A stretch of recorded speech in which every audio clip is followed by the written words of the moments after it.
Angular displacement से। तो आज कोई पीपीटी वगैरह नहीं है, मैं खुद लिखता चलूंगा क्योंकि कहाँ कौन सा पॉइंट बताना पड़ जाए, इसीलिए पीपीटी आएगी सीधा सवालों से। लिखो सबसे पहले एंगुलर डिस्प्लेसमेंट। एंगुलर डिस्प्लेसमेंट को रिप्रेजेंट करेंगे थीटा से। इसकी एसआई यूनिट होगी रेडियन, एसआई यूनिट होगी रेडियन। जैसे मान लीजिए हमारे पास एक सर्कल है और एक पार्टिकल है वो ए पॉइंट पर है। हमारे पास एक सर्कल है, एक पार्टिकल है जो ए पॉइंट पर है। ये पार्टिकल ए से बी चला गया और ये एंगल है 60 डिग्री, ये एंगल है 60 डिग्री। ए पार्टिकल, हमारे पास एक पार्टिकल है जो ए पॉइंट पर है, एक पार्टिकल है हमारे पास, ये कोई ऑब्जेक्ट है, जोंटी बैठा है ए पॉइंट पर। जोंटी ए से बी चला गया। बोलो जोंटी ए से कहां गया? बोलो जोंटी ए से कहां गया? सर्कल पर। बोलो किस पर? जोंटी ए से कहां गया? ए से जोंटी ए से बी गया सर्कल पर। ए से बी गया कहां पर? सर्कल पर। तो जोंटी की जो एंगुलर डिस्प्लेसमेंट होगी ना बेटा, एंगुलर डिस्प्लेसमेंट वो होगी π/3 रेडियन, π/3 रेडियन। 60 डिग्री को जब आप रेडियन में चेंज करोगे तो π/3, मतलब आपको पता होना चाहिए अगर थीटा डिग्री में हो और उसको रेडियन में चेंज करना हो तो π/180 से मल्टीप्लाई कर देना। अगर ये डिग्री में हो और आपको डिग्री से रेडियन में लेके जाना हो तो π/180 से मल्टीप्लाई कर देना। जैसे 60 डिग्री को रेडियन में लेके जाना है तो π/180 को जब 60 से मल्टीप्लाई करोगे तो π/3 आ जाएगा। तो अगर जोंटी ए से बी जाता है सर्कल पर, अगर जोंटी ए से बी सर्कल पर जाता है तो उसकी एंगुलर डिस्प्लेसमेंट होगी π/3। बोलो π/3। This is from A to B. इसी सर्कल पर मान लो जोंटी चला गया सी पॉइंट पर, तो ए से सी एंगुलर डिस्प्लेसमेंट हो जाएगी पाई। आधे चक्कर पर एंगुलर डिस्प्लेसमेंट होगी पाई, आधे चक्कर पर एंगुलर डिस्प्लेसमेंट होगी पाई। मेरी बात समझ आ रही है? और अगर जोंटी ए से ए, मतलब एक चक्कर में, एक चक्कर कंप्लीट हो जाता है, अगर एक चक्कर कंप्लीट हो जाता है, एक चक्कर कंप्लीट, तो एक चक्कर में डिस्प्लेसमेंट 0 होती है, पर एंगुलर डिस्प्लेसमेंट 0 मत लिख देना। एंगुलर डिस्प्लेसमेंट से बिल्कुल अलग कहानी है। डिस्प्लेसमेंट तो वहीं पर अगर आ गया तो इनिशियल और फाइनल पोजीशन सेम, तो डिस्प्लेसमेंट 0। पर एंगुलर डिस्प्लेसमेंट में ऐसा मत सोचना। एंगुलर डिस्प्लेसमेंट एक चक्कर में होगी 2π, एक कंप्लीट रिवॉल्यूशन या एक कंप्लीट चक्कर में होगी 2π। एंगुलर डिस्प्लेसमेंट एक अलग कहानी है, कभी इसको डिस्प्लेसमेंट से रिलेट कर दो।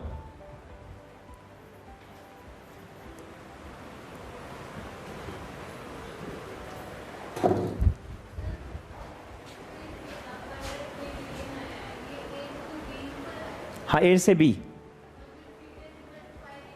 वो ए टू सी, ए टू ए एक चक्कर। हाँ बस, बहुत मुश्किल क्वेश्चन था। राजीव तेरा भी यही डाउट था है? अभी कोई नहीं, बता देना। तुम्हें ये तो फील नहीं होता ना कोई जल्दी समझ लेता कोई लेट, ऐसा तो फील नहीं होता तुझे राजीव? तू खुद तू है बस, तू अलग है दुनिया से। जो टॉपर कोई क्लास का हो शायद से, जो तेरे अंदर वो उसके अंदर ना हो सकता है, जैसे शरारत है तेरे अंदर। नहीं मजाक कर रहा हूं। चल राजीव तू ही बताएगा। अगर 2 चक्कर हो तो बताओ, 2 चक्कर हो तो 4π, एक चक्कर में 2π, 2 चक्कर में 4π। तो फॉर्मूला बना दे। n चक्कर हो तो है, n चक्कर में nπ या 2nπ? 2nπ, बिल्कुल सही। चलो अगला सवाल। एक पंखा है, बोलो कौन है? अरे आवाज नहीं आ रही, कौन है? ये पंखा रहा। क्या ये? बटन बंद कर इसका, पंखे का बटन बंद कर दे, उस चलते हुए पंखे का नीचे से बंद कर दे, बंद कर दिया।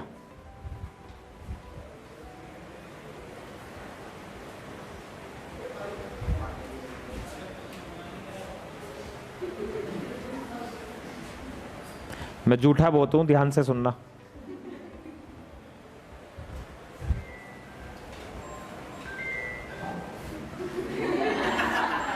चलो चलो, अभी पंखा चल रहा है।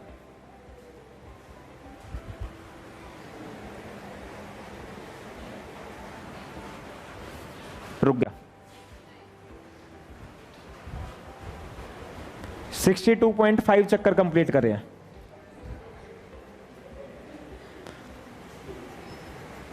कितने? 62.62.5, 62 पूरे चक्कर पूरे और आधा चक्कर मैंने गिना, देखो रुकने तक कितने चक्कर? 62.22 चक्कर तो पूरा घूमा और एक आधा चक्कर। चलो बताओ थीटा, बताओ 62 चक्कर का तो कितना हो गया? 62 चक्कर का तो 2 पाई इंटू में 62 और एक आधे चक्कर का 62 को तो 2 पाई से मल्टीप्लाई कर दो और 2 पाई को एक आधे से मल्टीप्लाई कर दो। नहीं आया? अभी तुम्हारे सामने गिना मैं। एंगुलर डिस्प्लेसमेंट कितनी करेगा ये पंखा? 62.5 चक्कर ना, तो 62 को तो कर दिया 2 पाई से, 62 तो कंप्लीट। फिर वो जो 2 पाई है उसका एक आधा, कितना आ गया? 120। आया समझ में? तो ऐसे बोलेंगे स्विच ऑफ कर दिया। बोलो स्विच ऑफ 62.5 चक्कर के बाद। बोलो 62.5 रुक गया। बोलो तो उसमें आपको थीटा पता होना, कितनी एंगुलर डिस्प्लेसमेंट होगी। समझ में आया? तो मुझे लगता है तुम इस तरह के सवाल तुम दिमाग लगा लोगे, इतने चक्कर इतने चक्कर इतने चक्कर इतनी थीटा। नेक्स्ट लिखो omega, angular velocity. Angular velocity, angular velocity होगी दो तरह की। एक तो average delta theta by delta T, और मैंने तुम्हें काइनामेटिक्स में बताया था अगर हम एवरेज के आगे लिमिट लगा दें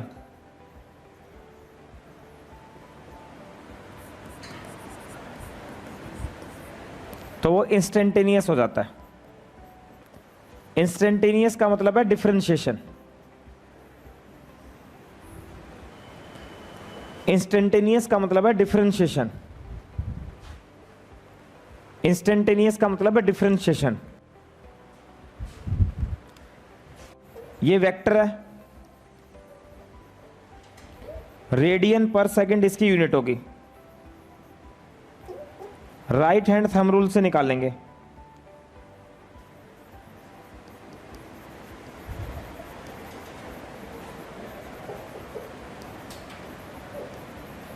और इसकी डायरेक्शन अलोंग एक्सिस होती है। Along axis,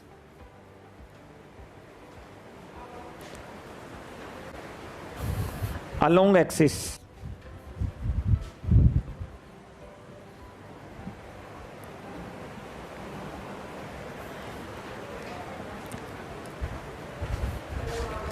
average angular speed, total angular displacement upon total time. ये सारी बातें मैं काइनामेटिक्स में बता चुका हूं, जो नए बच्चे हैं वो इसको याद करो। बोलो average angular speed, average angular या वेलोसिटी या total angular displacement upon total, total angular displacement upon total. और इंस्टेंटेनियस बोले तो हमेशा क्या करना है? डिफरेंट। यही बेसिक सा फर्क है। एवरेज में टोटल अपॉन टोटल, इंस्टेंटेनियस में डिफरेंशिएशन। पूरी 11th और 12th बोलो, पूरी 11th और एवरेज बोलो total upon total upon total, बोलो total upon total upon, instantaneous में डिफरेंशिएशन। बस ये बेसिक सा डिफरेंस है। एवरेज पूछते हैं तो total angular displacement upon total time, instantaneous पूछते हैं तो D theta by d T, इसकी यूनिट होगी रेडियन पर सेकेंड। और भाई साहब ये एक्सियल वेक्टर होगा। अब एक्सियल वेक्टर क्या होता है उसको समझना। मान लीजिए मैं एक प्लेन ले लेता हूं, ये एक प्लेन है और इस प्लेन पर एक पार्टिकल सर्कुलर मोशन कर रहा है।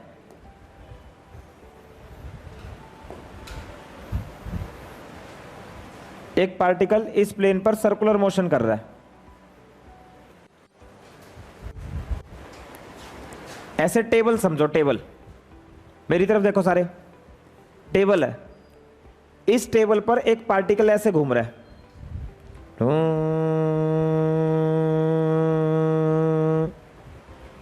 समझ आया? अब इस सर्कल की जो एक्सिस होगी ना, वो सर्कल के प्लेन के तो परपेंडिकुलर होगी और सर्कल के सेंटर से जाएगी। इस सर्कल की एक्सिस ये होगी, ये इस सर्कल की एक्सिस होगी।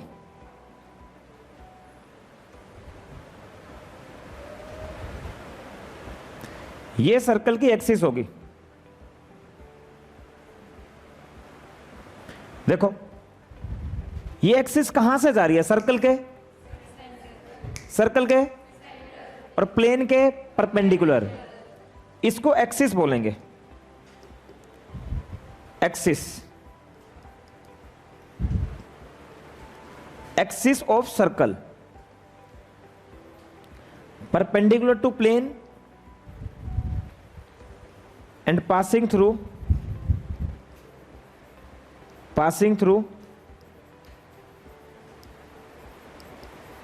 center of circle। एक्सिस का मतलब होता है जो प्लेन के परपेंडिकुलर, जो प्लेन के परपेंडिकुलर और सर्कल के सेंटर से जाए। बोलो बोलो, सर्कल के सेंटर से जाए।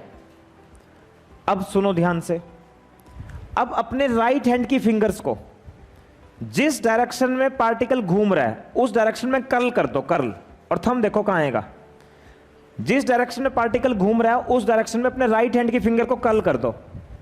कहां आया? कहां आया? कहां आया? तो ओमेगा नीचे, ओमेगा नीचे, एंगुलर वेलोसिटी नीचे। बहुत इंपॉर्टेंट बात है, देखो इसी बात के पैसे हैं। मेरे साथ ना 5 बार बोलो, याद हो जाएगा। बोलो एंगुलर वेलोसिटी, एंगुलर किसी टेंजेंट के लोग होती किसके लोग होती है? ये पॉइंट सबसे इंपॉर्टेंट, अच्छे से याद होना। 5 बार बोलो ओमेगा, बोलो टेंजेंट के लोग, एक्सिस के लोग, टेंजेंट के लोग, एक्सिस के लोग, tangent axis, tangent axis, tangent axis. Direction कैसे निकालोगे? राइट हैंड फिंगर्स को कर्ल कर दोगे। जिस डायरेक्शन में पार्टिकल घूम रहा है, जिस डायरेक्शन में पार्टिकल घूम रहा है उस डायरेक्शन में अपने फिंगर्स को कर्ल कर दो।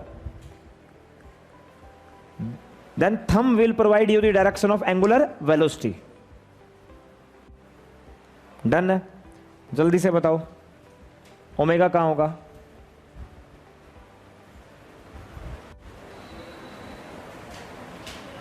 ऐसे घूम रहा है, बताओ ओमेगा कहां होगा? करो करो,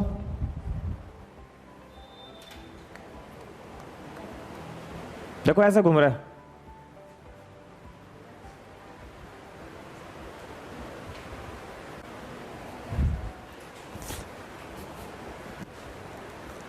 अरे बोले, उधर जाएगा।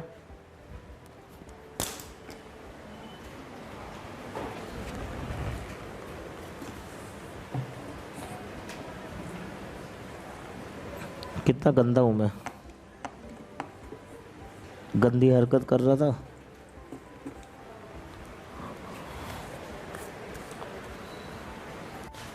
सही है ना? और इसकी एक्सिस भी यही होगी।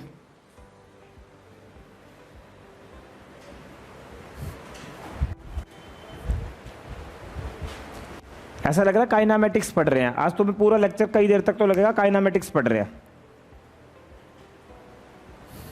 चलो नेक्स्ट लिखो।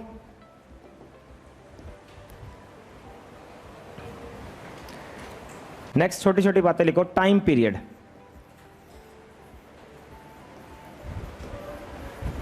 एक रिवॉल्यूशन कंप्लीट करने का समय,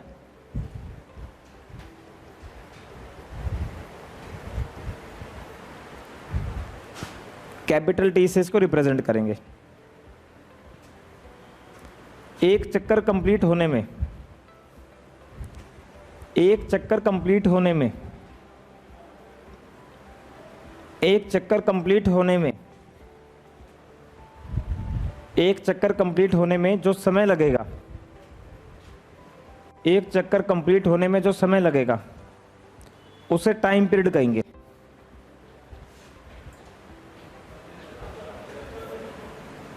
एक चक्कर कंप्लीट होने में जो समय लगेगा उसे टाइम पीरियड कहेंगे। नेक्स्ट लिखो frequency,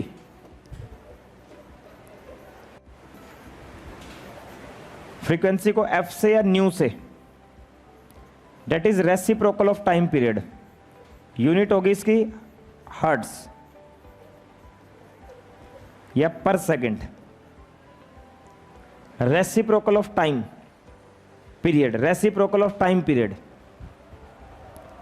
number of revolution complete in 1 second, number of revolution complete in 1 second. एक सेकंड में जो नंबर ऑफ रिवॉल्यूशन कंप्लीट होंगे, एक सेकंड में जो नंबर ऑफ रिवॉल्यूशन कंप्लीट होंगे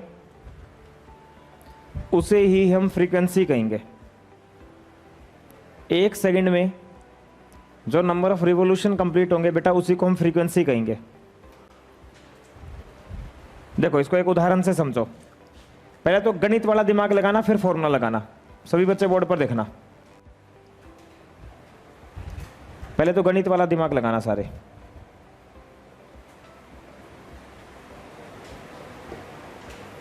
चला, और एक चक्कर 0.25 सेकंड में कंप्लीट हुआ। कितनी देर में?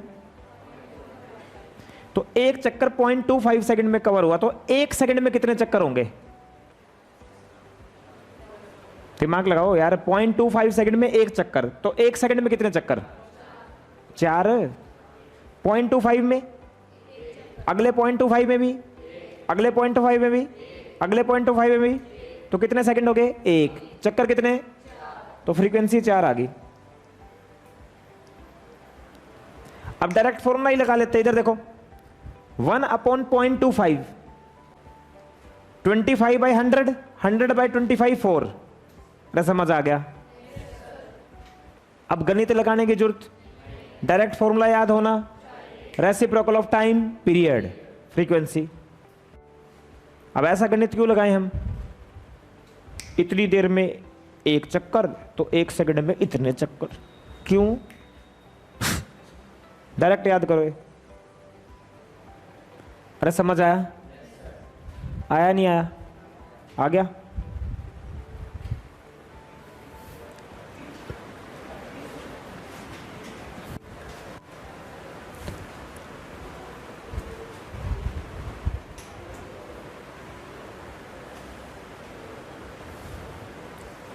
एक लिखो एंगुलर फ्रीक्वेंसी। एंगुलर फ्रीक्वेंसी, इसको एंगुलर स्पीड भी बोल देते हैं।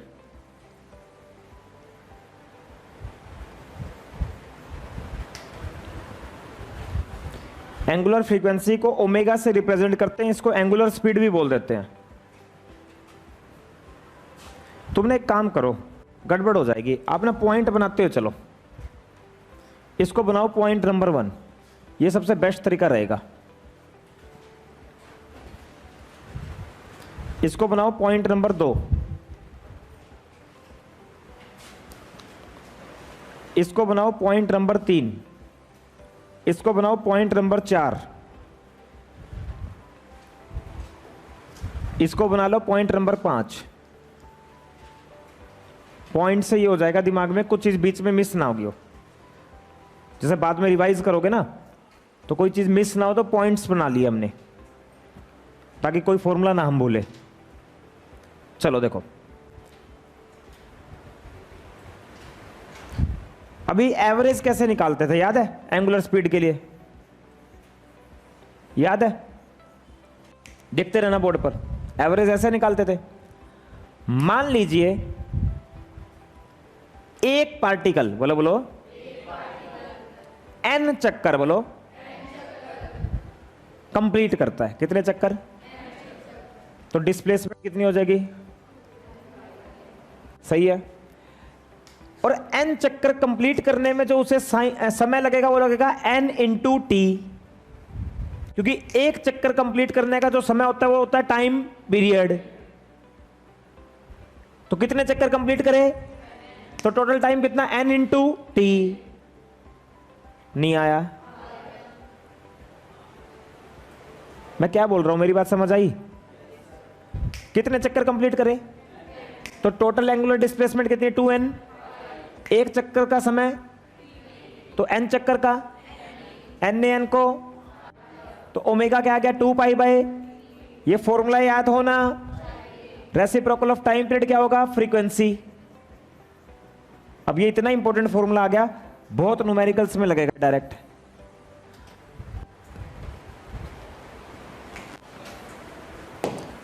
बहुत न्यूमेरिकल्स में डायरेक्ट लगेगा।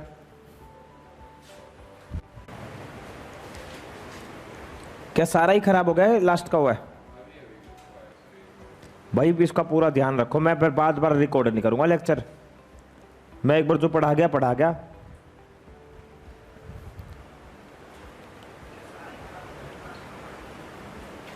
उससे पहले का दिखा। तुम्हारे पास प्ले लिस्ट आ गई होगी सबके पास, कुछ खुद कवर करो, फिर लास्ट में जैसे ही कोर्स कंप्लीट होगा फिर हम करवाएंगे।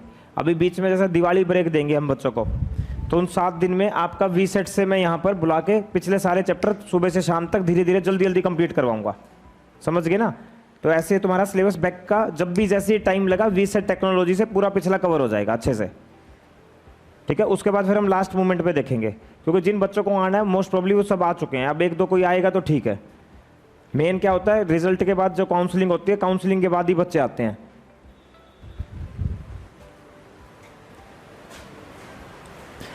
क्या तुम्हें ऐसा कोई इंस्टीट्यूट लगता है इंडिया में, जैसे मेरा एक तुमसे जनरल सवाल है, कोई भी ऐसा इंस्टीट्यूट है पूरे इंडिया में जो ये कहता हो हमने एडमिशन बंद कर दिया?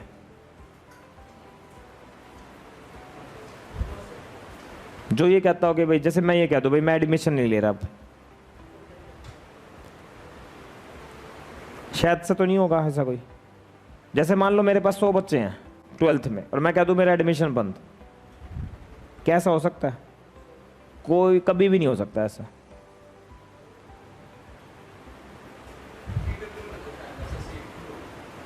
कभी भी नहीं हो सकता ऐसा, ये अफवाहें हैं। मेरे पास मान लो 100 हो गए, 100 खड़े हैं बाहर, मैं एक और बैच बनाऊंगा या टीचर अलग ले आऊंगा, 100 बच्चों से 1 करोड़ रुपये आएगा। टीचर मात्र 1 लाख रुपए लेगा 1 महीने का, 36 लाख। ऐसा कभी नहीं हो सकता, ये सब झूठी बातें हैं। मेरे को ऐसे बता रहा था कोई, बोला फलानी जगह एडमिशन बंद हो गया, मैं मान ही नहीं सकता यार। एक बात, क्या मैं चाहूंगा कि मैं 1 करोड़ रुपये और ना कमाऊं? भाई मैं तुम्हें क्यों पढ़ा रहा हूं? ताकि मेरा बिजनेस बढ़े। मैं तुम्हारे रिजल्ट के लिए क्यों मेहनत कर रहा हूं? ताकि तुम्हारा रैंक आए, मेरा बिजनेस और बढ़े। ये बिजनेस ही तो है। अब कोई चाहेगा बिजनेस नहीं करना? भाई अगर वो नहीं पढ़ाएगा, दूसरा ऑप्शन तो है ही मार्केट में। मान ले मैं कहता हूं कि मैं बच्चों का एडमिशन नहीं लूंगा, तो फिर वो यहां जाएगा, और मैं क्यों चाहूंगा वो मेरे कॉम्पिटिटर पे जाए जब मेरे पास एजुकेशन है? ये सब झूठी बातें हैं। मैंने वहां पर एक क्लासरूम बनाया, तुमने देखा हो? बड़ा क्लासरूम ऊपर उधर, वो कंफर्टेबल 120 बच्चों का है, कंफर्टेबल, जिसमें आराम से बैठो, बैग रखो, सब कुछ, बड़ा क्लासरूम है। पर 170 भी हो गए ना तो भी मैं बिठा दूंगा वहां, फिर मैं उल्टा नहीं जाने दूंगा। कोई भी इंस्टीट्यूट नहीं है ऐसा इंडिया में। अगर हाँ, ये स्कूलों में तो हो सकता है, स्कूलों में सीट होती है, जैसे बिल्डिंग बननी होती है, रूल्स होते हैं, एक क्लास में 40 बैठ सकते हैं। कोचिंग का कोई नियम ही नहीं है। कोटा में एक क्लासरूम में 400 पढ़ते हैं। ठीक है, तो ये कोचिंग का तो कोई नियम नहीं है ना भाई। हम जीएसटी दे रहे हैं, तो ये खाम खाएगी ना, झूठी बात है। मुझे कोई बता रहा था, बोला उस इंस्टीट्यूट ने एडमिशन बंद कर दिए यहाँ पर। मैंने कहा मैं नहीं मानता जा। मैंने कहा रोज तो वो कॉल करे रहते हैं, पीछे पड़े रहते हैं। हमने आपको फोन करके बुलाया? फोन आया किसी के पास हमारे इंस्टीट्यूट से? हमने आज तक किसी को फोन करके बुलाया हो तो? और तुम्हारे पास फोन आते होंगे इधर उधर से। तो मैंने क्या, अगर उसने एडमिशन बंद कर दिया तो फिर फोन क्यों करवा रहा है? अभी मैं एनरोल करता हूं, मेरे पीछे पड़ जाएंगे, सोने भी नहीं देंगे। हमने तो किसी को फोन करके ही नहीं बुलाया। क्यों? क्योंकि हमें जरूरत नहीं है। और फोन करने से ना चिढ़ता है बच्चा, फोन करने से नेगेटिविटी होती है। फोन हमें करना चाहिए आउटसाइड सोनीपत, जहां हमारा नाम नहीं है। यहां तो पता है सबको कि ये ठीक पढ़ाते हैं, इनको ज्ञान है।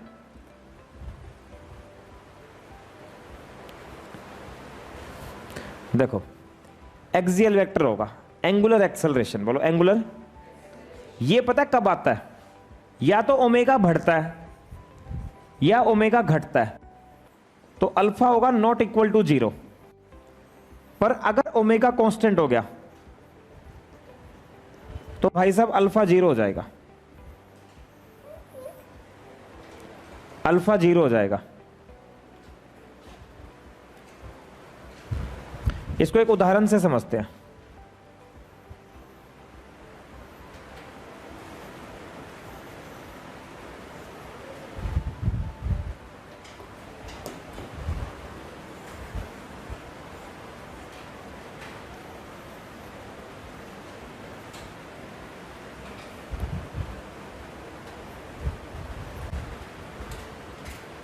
देखो, चलो बताओ अल्फा किस कंडीशन पर आएगा? या तो ओमेगा या ओमेगा, बोलो या तो ओमेगा या ओमेगा। पर अगर ओमेगा कांस्टेंट तो अल्फा, क्योंकि कांस्टेंट का डिफरेंशिएशन, बोलो कांस्टेंट का डिफरेंशिएशन, कांस्टेंट का डिफरेंशिएशन, कांस्टेंट का डिफरेंशिएशन, कांस्टेंट का डिफरेंशिएशन। फिर से बोलो अल्फा कब आएगा? या तो ओमेगा या ओमेगा। अगर ओमेगा कांस्टेंट, ओमेगा तो अल्फा अल्फा अल्फा अल्फा। ध्यान से देखना, एक सवाल लेते हैं। कह रहे पार्टिकल सर्कुलर मोशन कर रहा है और ओमेगा बढ़ रहा है। बोलो बोलो ओमेगा। अगर ओमेगा बढ़े, अगर ओमेगा बढ़े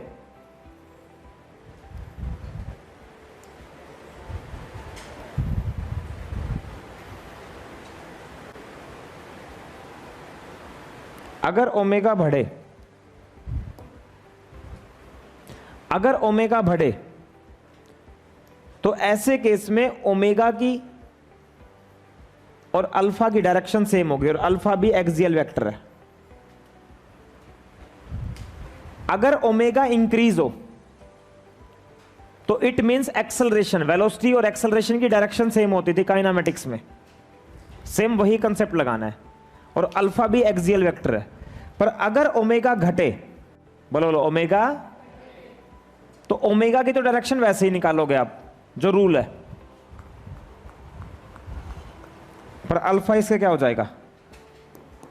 अपोजिट। तो इसको बोलेंगे एंगुलर रिटार्डेशन।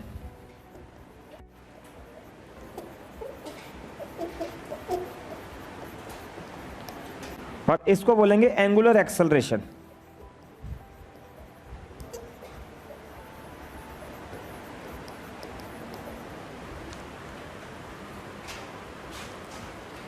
दोबारा समझाऊं? पता तुझे पता है जब वेलोसिटी घटती है तो एक्सेलरेशन अपोजिट होता है। तो बेटा देख, राइट हैंड थंब रूल लगा। ओमेगा कहाँ आया? ओमेगा घट रहा है बढ़ रहा है? तो अल्फा ऊपर, क्योंकि घट रहा है तो डायरेक्शन अपोजिट होगी। कितनों को समझ आ गया? आ गया। अगर ओमेगा घटेगा तो अल्फा उसके अपोजिट, ओमेगा बढ़ेगा तो अल्फा उसके साथ, तो अल्फा उसके साथ होगा।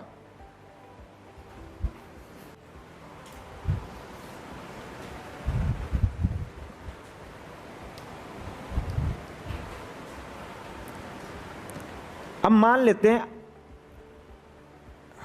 अल्फा कांस्टेंट है। बोलो बोलो अल्फा क्या है? कितने पॉइंट हो गए? ये 8th है। अल्फा कांस्टेंट है।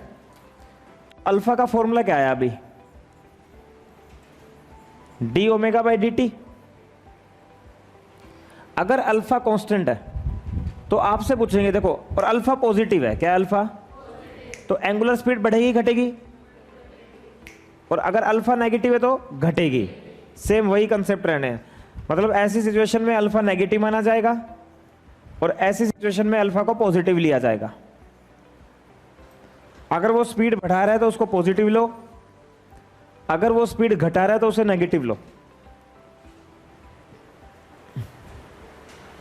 अगर वो बढ़ा रहा है तो उसको पॉजिटिव लो, अगर वो घटा रहा है तो उसको नेगेटिव लो।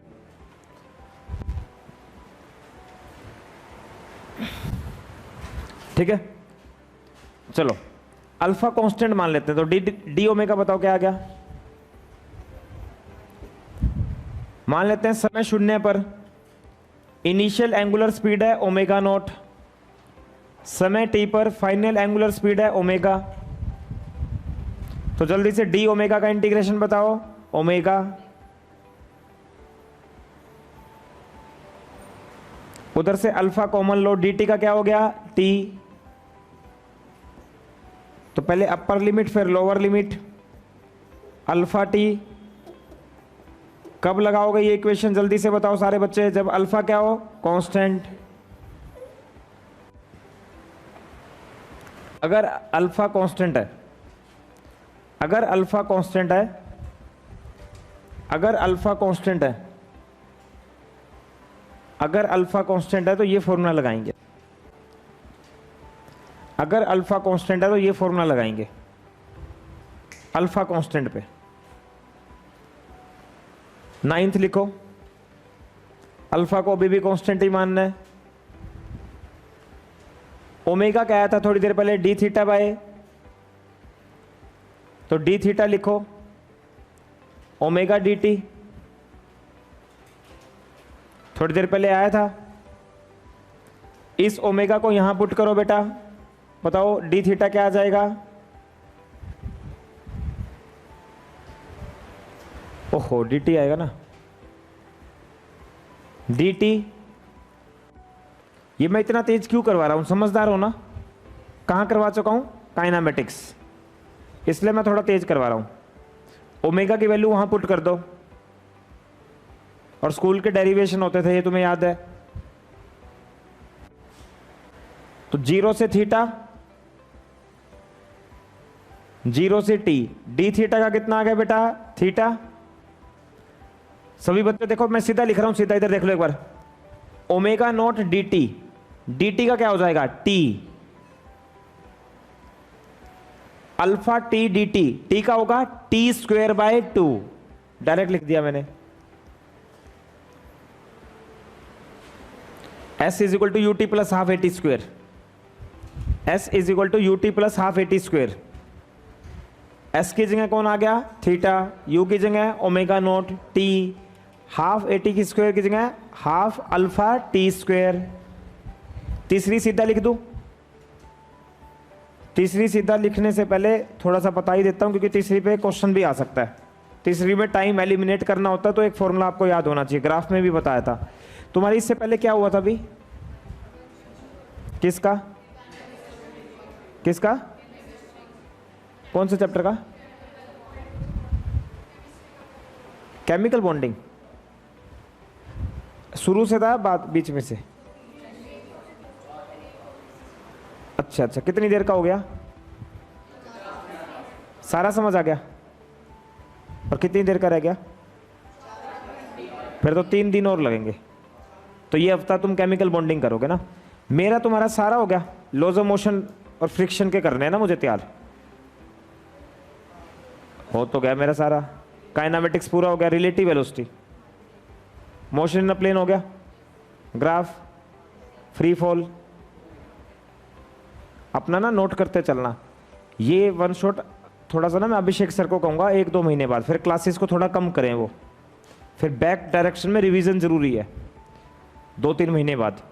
साथ साथ आपका पूरा कोर्स होना पीछे से, ये एक ऐसी टेक्नोलॉजी है, इससे बहुत वीक बच्चों का ज़्यादा फायदा हुआ, और इंटेलिजेंट का ये फायदा होगा, उसको क्लास में सब कुछ रट जाएगा, उसको लगेगा घर जाके क्यों पढ़ूं मैं, क्लास में सब कुछ रट जाएगा। जब आप एक चैप्टर, आप जैसे इसका वन शॉट आ जाए सर्कुलर मोशन का, तो क्लास में सब कुछ रट जाएगा।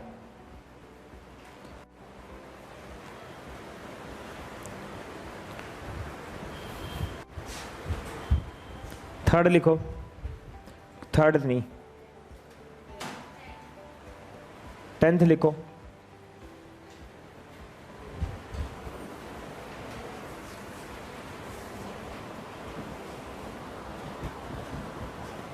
लिखो अल्फा कांस्टेंट,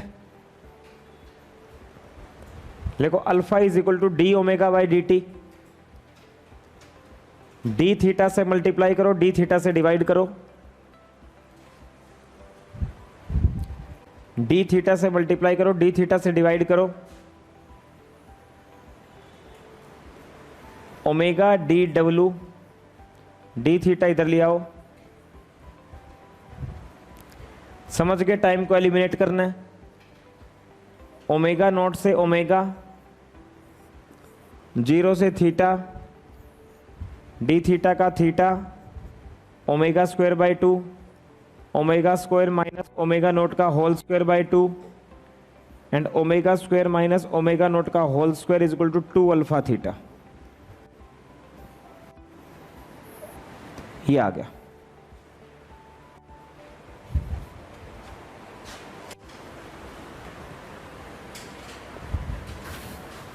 ठीक है, क्लियर है।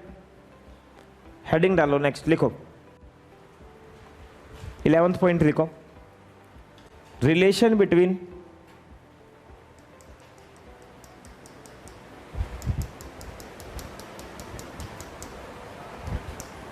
relation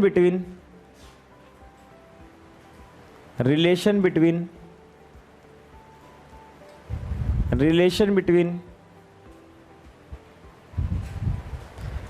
linear speed या वेलोसिटी का मैग्नीट्यूड स्पीड हो जाएगी, and angular speed, angular velocity का मैग्नीट्यूड हो जाएगी स्पीड।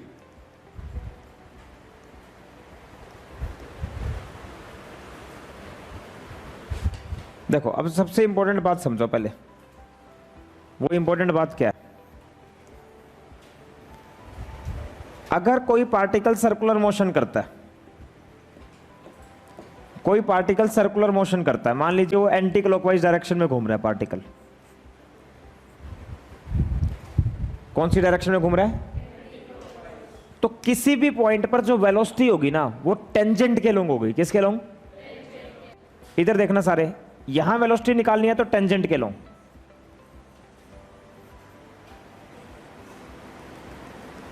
टेंजेंट का मतलब रेडियस के परपेंडिकुलर। मान लो यहां वेलोसिटी दिखानी है, टेंजेंट के लॉन्ग। यहां दिखानी है, टेंजेंट के लॉन्ग। यहां दिखानी है, टेंजेंट के लॉन्ग।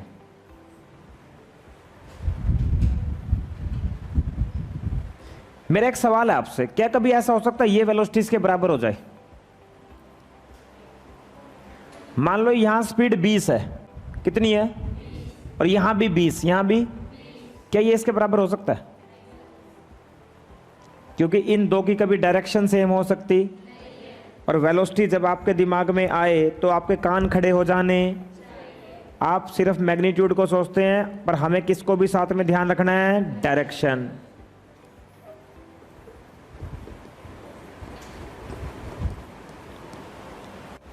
यहां डायरेक्शन अलग है, यहां अलग है, यहां अलग है, यहां अलग है। ये वेलोसिटी कभी बराबर हो ही नहीं सकती, नेवर इन एनी सिचुएशन। पर क्या ऐसा हो सकता है कि इसका मॉडुलस इसके मॉडुलस के बराबर हो जाए? क्योंकि वेलोसिटी का मॉडुलस कौन होती है? स्पीड। ये तो हो सकता है भाई, पार्टिकल की स्पीड यहां भी 20 है और यहां भी 20 है। नहीं आया? दिस इज पॉसिबल और not? This is may be possible, क्योंकि अगर वो कांस्टेंट स्पीड से घूम रहा है तो मॉडुलस तो सेम होगा, पर वेक्टर कभी सेम नहीं कर सकते आप। ये तो बिल्कुल गंदी बात है, इस बात पर तो घर में लड़ाई हो जाएगी। डायरेक्शन अलग अलग है। ये may be possible, may be मतलब अगर कांस्टेंट स्पीड से घूम रहा है।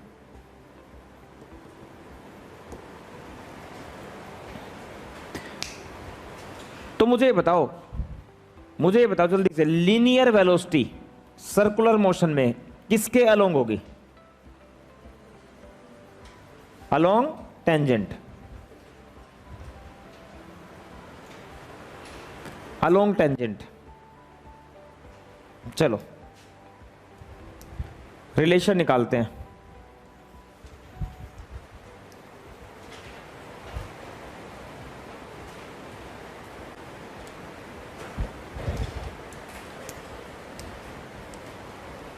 मान लीजिए जोंटी ए से बी गया,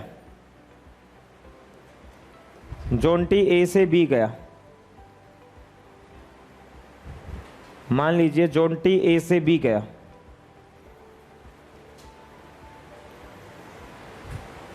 जोंटी ए से बी गया। ए से बी जो ये आर्क है, ये मैं मान लेता हूं डेल्टा एस।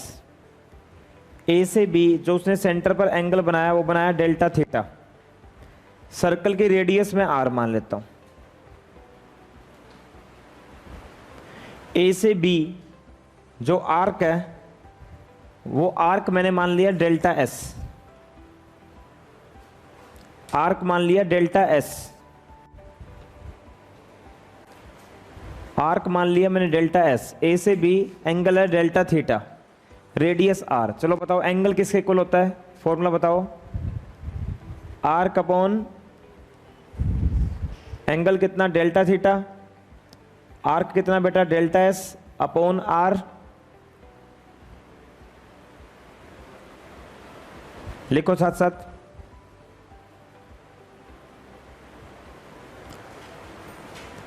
लिखो साथ साथ। Delta theta is equal to delta s by r,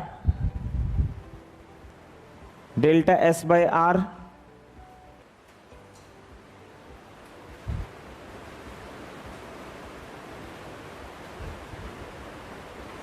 ये आ गया delta theta is equal to delta s by r. बेटा दोनों तरफ टाइम से डिवाइड कर दो, दोनों तरफ टाइम से डिवाइड कर दो, सारे करो सभी डिवाइड। डेल्टा टी से डिवाइड कर दो, ठीक है। लिमिट देखो, जो बच्चे नए हैं ना वो समझ लो। जैसे ही बेटा कहीं लिमिट लेते हैं ना, क्या लेते हैं? तो एवरेज इंस्टेंटेनियस बन जाता है। एवरेज क्या बन जाता है? मैं अपनी वाइफ के मायके गया, कहां गया? तो ये इंटरवल है एवरेज। क्या है? अगर इस इंटरवल में मुझसे कहा कि गाड़ी की स्पीड कितनी होगी, तो टोटल डिस्टेंस अपन टोटल। फिर मुझसे पूछ ले कि जैसे ही मैं गन्नौर से निकला, निकलते ही पुल से नीचे वहां स्पीड कितनी है? वो है इंस्टेंटेनियस। क्या है वो? एवरेज के आगे क्या लगा दी? लिमिट। तो वो एक पल पर आपको स्पीड बताएगी। कुछ समझ आया?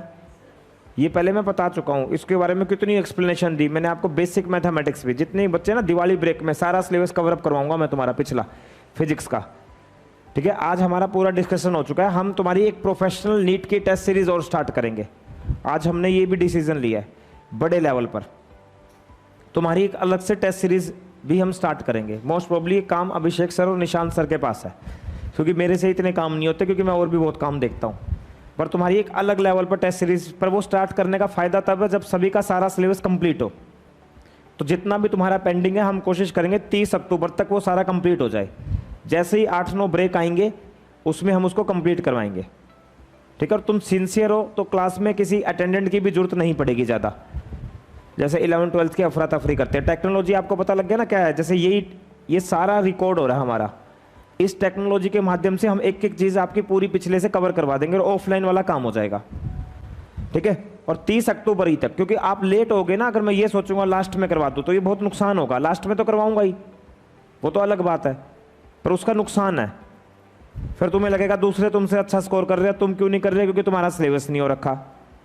तो वो चीज़ें ना आए दिमाग में। एक बार सारा पैटर्न पे आ जाए, तुम लगभग 3-4 बच्चे ऑनलाइन में और लगभग 30 बच्चे इस बैच में हैं, तो ये सारे जितने भी बच्चे हैं 30-35 सबका सिलेबस कंप्लीट हो तो टेस्ट सीरीज स्टार्ट करने का फायदा है। बिल्कुल 1 से लेके 100 तक जितना क्लास में हुआ है। अब तक आपने जितने भी चैप्टर पढ़े, आपको लगा कुछ मैंने छोड़ दिया हो? किसी को लगा कि ये टॉपिक मैंने लेफ्ट कर दिया? पूरा कोर्स में तुम्हारा बोर्ड पर पीपीटी के साथ तुम्हारे व्हाट्सएप ग्रुप में होगा, पूरा कोर्स। तुमने नोट्स नहीं बनाए तो ये सेव होकर तुम्हारे पास आ ही रहा है। एक एक चीज तुम्हारे पास तुम्हारी पीपीटी में होगी, तुम्हारी व्हाट्सएप ग्रुप में होगी, तुम्हारे मोबाइल फोन में होगा पूरा कोर्स। तो टेस्ट सीरीज जब स्टार्ट करेंगे, जब सबका सिलेबस कंप्लीट हो, तो लिमिट ले लो दोनों तरफ।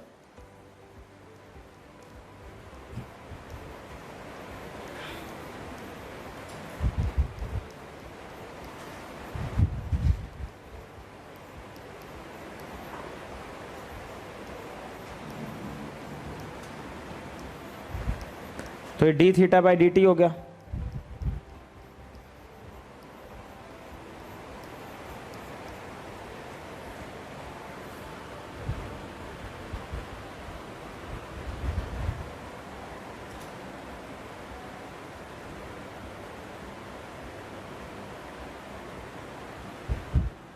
जल्दी बताओ, d theta by d t क्या होगा? ओमेगा। और d s by d t क्या होगा? Velocity. D s by d t velocity और d theta by d t omega. ये फॉर्मूला काइनामेटिक्स में ये अभी बताया आज ही। D theta by d t बताया था ना? D theta by d t देखो, ओमेगा, इंस्टेंटेनियस ओमेगा, समझ गए ना? इंस्टेंटेनियस ओमेगा, और ये इंस्टेंटेनियस वेलोसिटी। तो omega is equal to v by r and v is equal to r omega. मतलब जिस इंस्टेंट पर आपको ओमेगा पता था, उस इंस्टेंट पर आप वेलोसिटी निकाल सकते हो। ठीक है?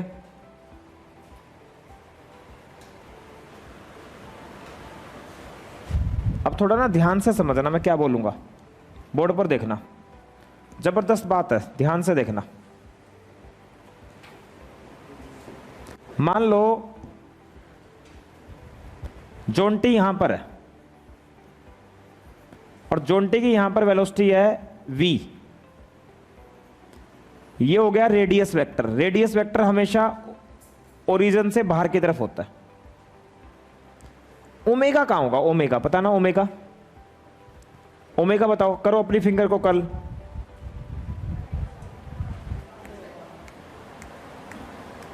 नहीं आया ओमेगा बाहर? देखना एक बार, देखते रहना, बोर्ड पर देखो। ओमेगा बाहर होगा। 11th में याद है, सॉरी 12th में मैग्नेटिक फील्ड को आउटवर्ड ऐसे दिखाते थे। ये ओमेगा हो गया। वेलोसिटी किसके लूं? ओमेगा एक्सिस, और इस पॉइंट पर ये रेडियस। क्या थोड़ा थोड़ा ऐसा एहसास हो रहा है तीनों 90 पर है एक दूसरे के साथ? ये इसके साथ 90 पर है और ये इसके साथ भी और इसके साथ भी। देखो ये कौन है? ये और ये ओमेगा, रेडियस और मेरा सिर वेलोसिटी है। तीनों के बीच में एंगल नहीं आया। ओमेगा किसके लॉन्ग? वेलोसिटी किसके लॉन्ग?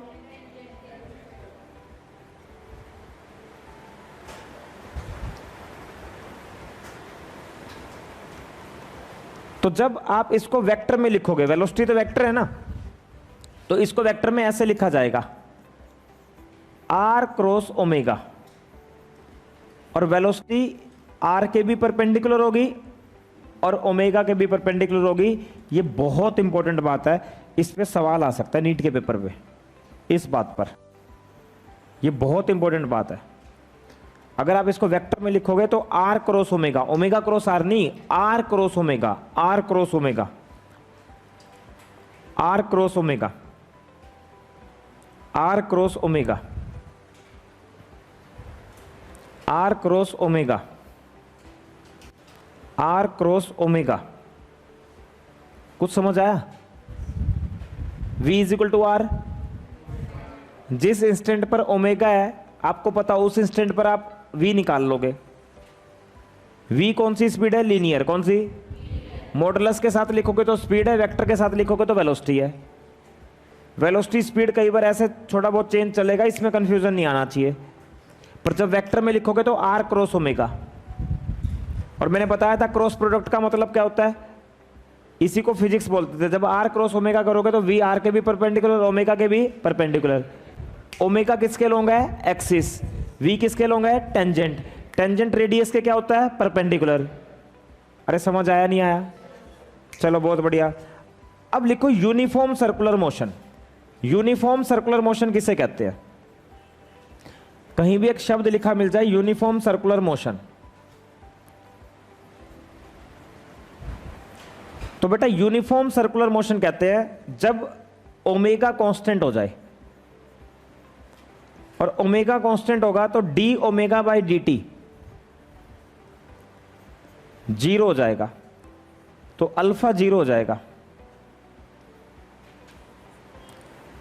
यूनिफॉर्म सर्कुलर मोशन उसे कहेंगे जहां स्पीड कांस्टेंट हो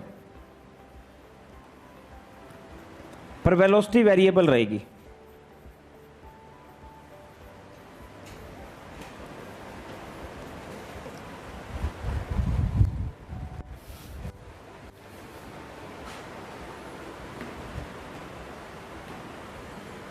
यूनिफॉर्म सर्कुलर मोशन, पॉइंट बना लें इसको। 12th 12। चलो यूनिफॉर्म सर्कुलर मोशन समझो सारे, बोर्ड पर देखना।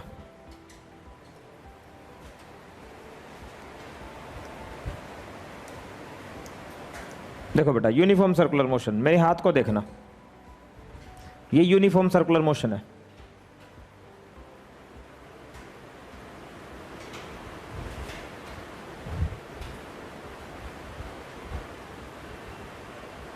अरे बोल, स्पीड क्या लगी तुम्हें?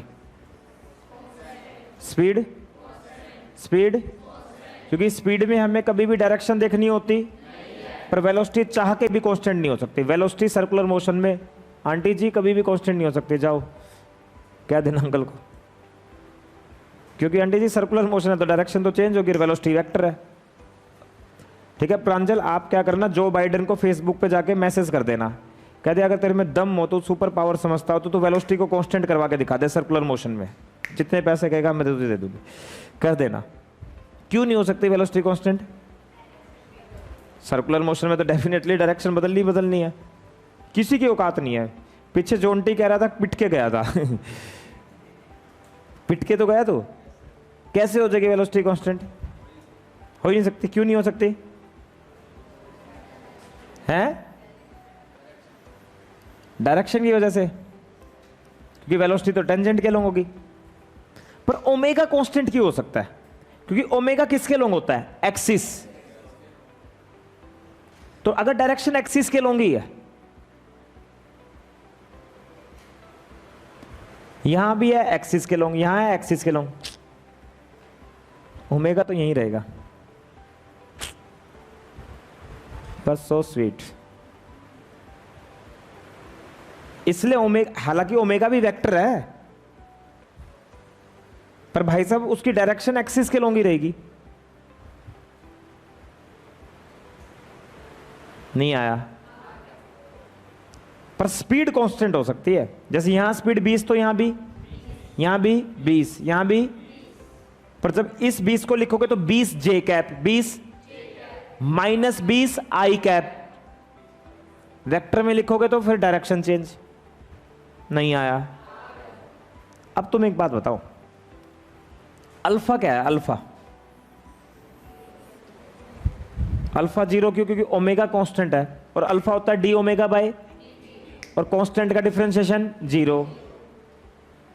पहले तो यूनिफॉर्म सर्कुलर मोशन बोलो, यूनिफॉर्म सर्कुलर, सारे पॉइंट बोलो, ओमेगा, अल्फा, स्पीड, वेलोसिटी। अब ये बताओ, मेरा आपसे एक सवाल है, देखते हैं काइनेमेटिक्स तुमने कैसा पढ़ा। क्या यूनिफॉर्म सर्कुलर मोशन में एक्सेलरेशन आ सकता है? स्पीड तो चेंज हो नहीं रही। मेरा सिंपल सवाल है, क्या एक्सेलरेशन आ सकता है? आ सकता है। एक्सेलरेशन होता था चेंज इन वेलोसिटी अपॉन में, और वेलोसिटी तो चेंज हो रही है।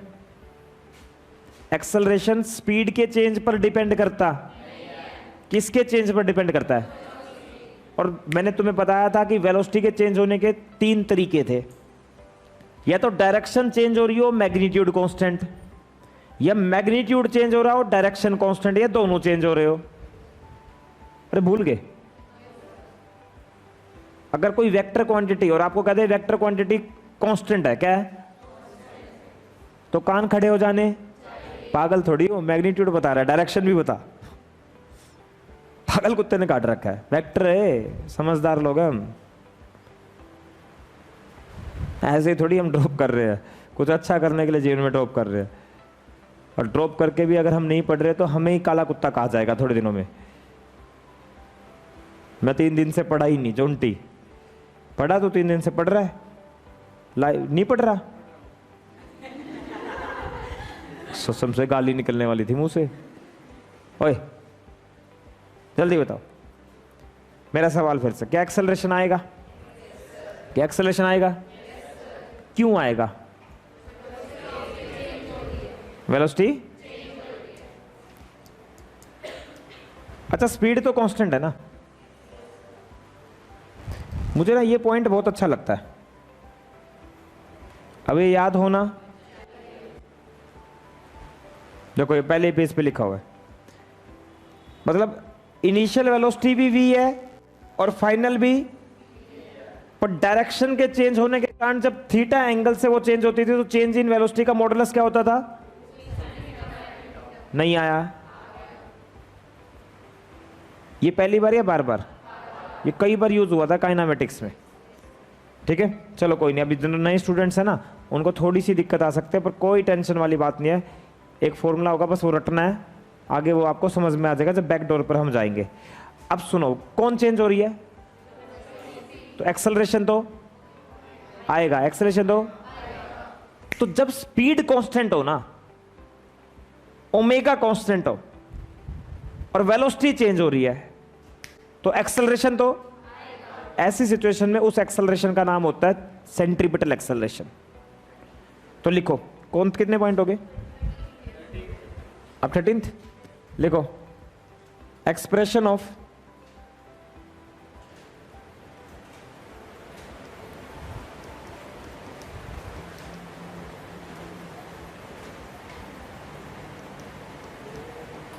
Acceleration of centripetal acceleration.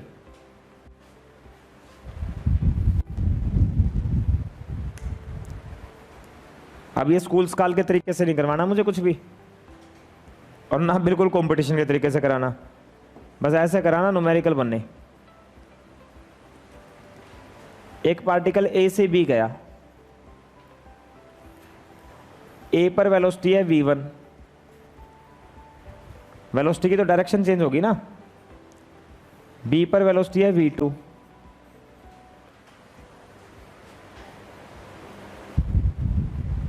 ए से बी उसने जो एंगल बनाया बेटा वो मान लेते हैं थीटा,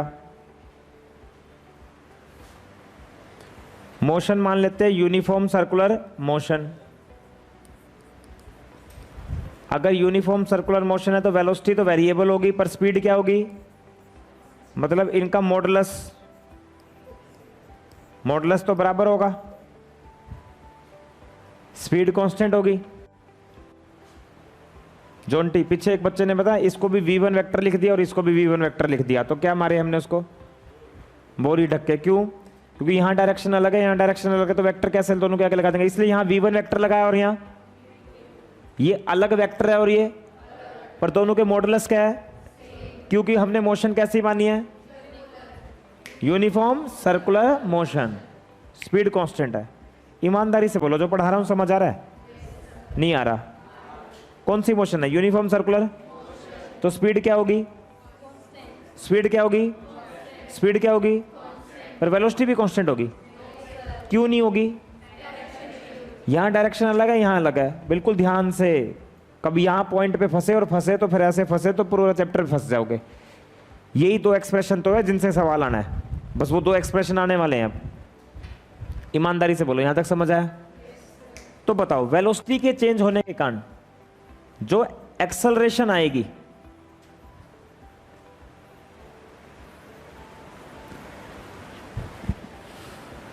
उसी को अभी मैंने थोड़ी देर पहले क्या बोला?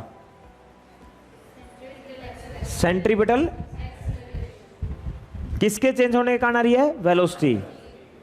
और वेलोसिटी में भी किसके कारण? वेलोसिटी का किसके कारण? वेलोसिटी का मैग्नीट्यूड या वेलोसिटी की डायरेक्शन? इस बात के पैसे हैं, इसी बात के। बस तुम्हारी फीस पूरी होगी आज। फिर से बोलो, एक्सेलरेशन किसके कारण आ रहा है? वेलोसिटी के। वेलोसिटी में भी चेंज किसके? डायरेक्शन के। मैग्नीट्यूड थोड़ी चेंज हो रहा है, क्योंकि मोशन कौन सी मानकर चल रहा हूं, उसमें स्पीड क्या रहेगी? यूनिफॉर्म। और नॉन यूनिफॉर्म ऐसी है। पंखा जब तुम स्विच ऑफ करते हो नॉन यूनिफॉर्म, ऑन करते हो नॉन यूनिफॉर्म, और जब पंखा चलता रहता तो यूनिफॉर्म। अब यूनिफॉर्म है वो। Uniform high, uniform high, speed constant है। बंद कर वहां से, मत करियो, समझ गए बच्चे, रहने दे, नॉन यूनिफॉर्म हो जाएगा। चलो, यहां तक समझ आया? अरे आया नहीं आया? पर हमें तो मैग्नीट्यूड में निकालना है। मॉडुलस ले लें।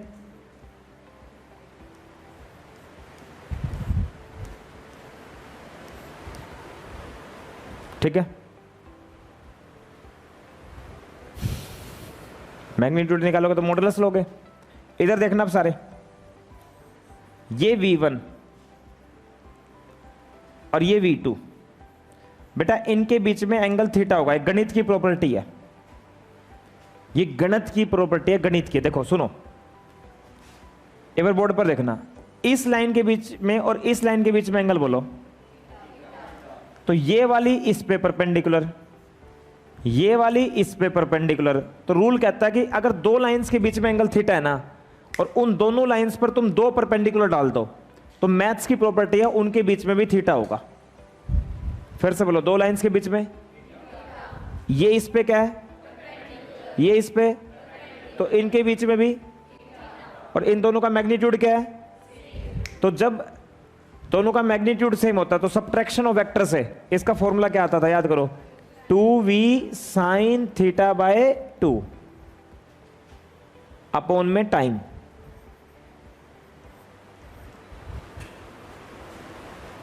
अब पुरानी पढ़ाई थोड़ी नहीं आती होगी तो दिक्कत आ जाएगी, वरना इसका रट्टा मार लो। चेंज इन वेलोसिटी का मैग्नीट्यूड। और कोई बच्चा बताएगा यहां से यहां टाइम कितना हो जाएगा?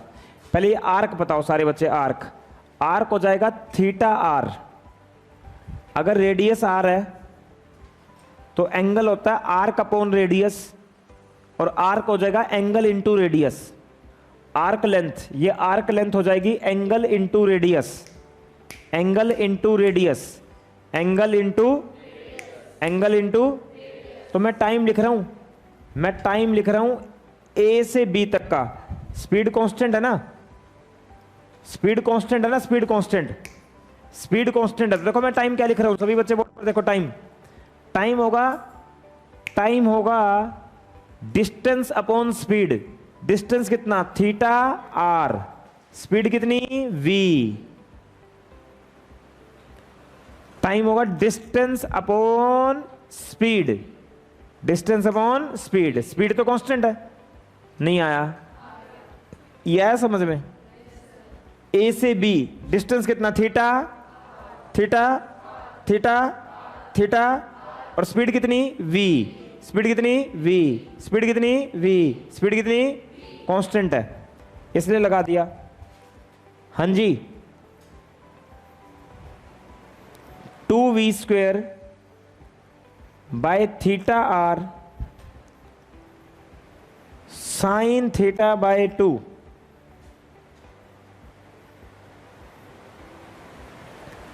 2v² by theta r sine theta by 2। समझ में नहीं आया क्या?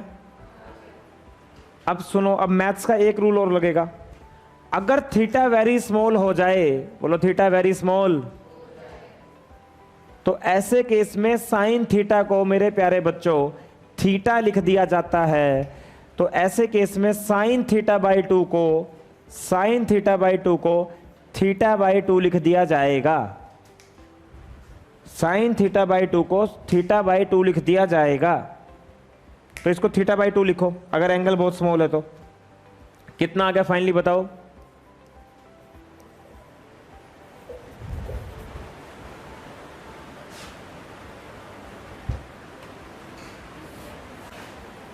साइन थीटा को क्या लिख दोगे? थीटा ने थीटा को, तो देखो क्या आ गया, v² बाय आर।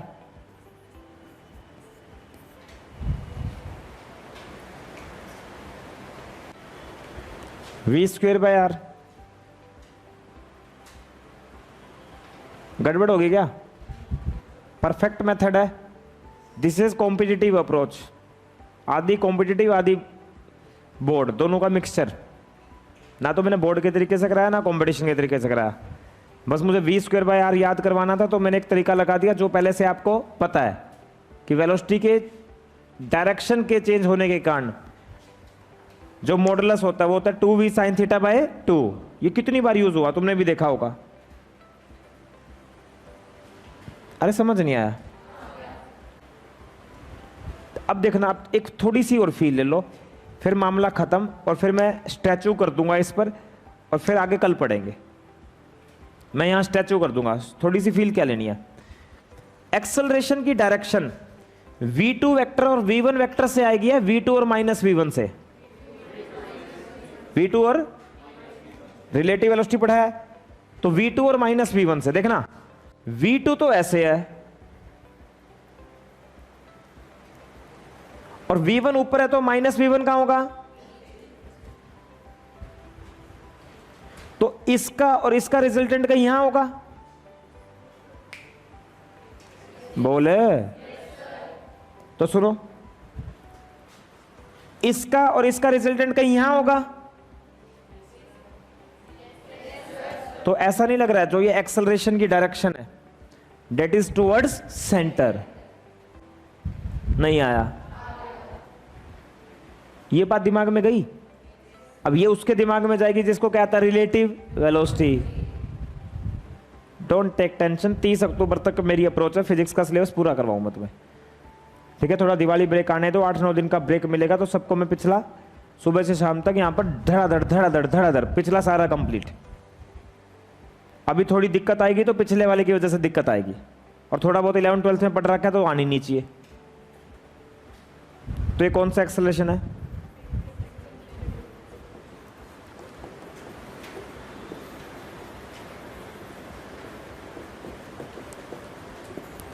हमेशा किसकी तरफ होगा? इसको रेडियल एक्सेलरेशन भी बोल देते हैं, रेडियस के लोग।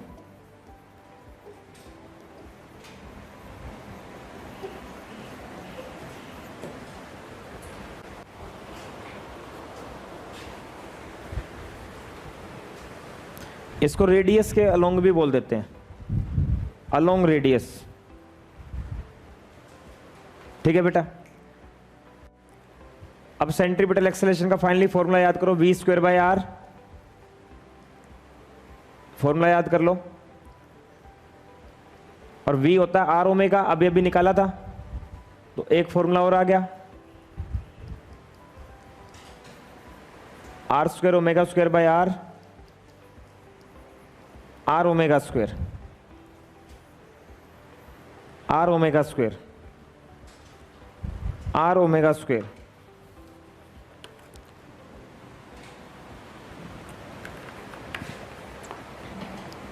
Are omega square, r omega square. सही है, आर ओमेगा स्क्वायर। तो कितने फॉर्मूले हो गए?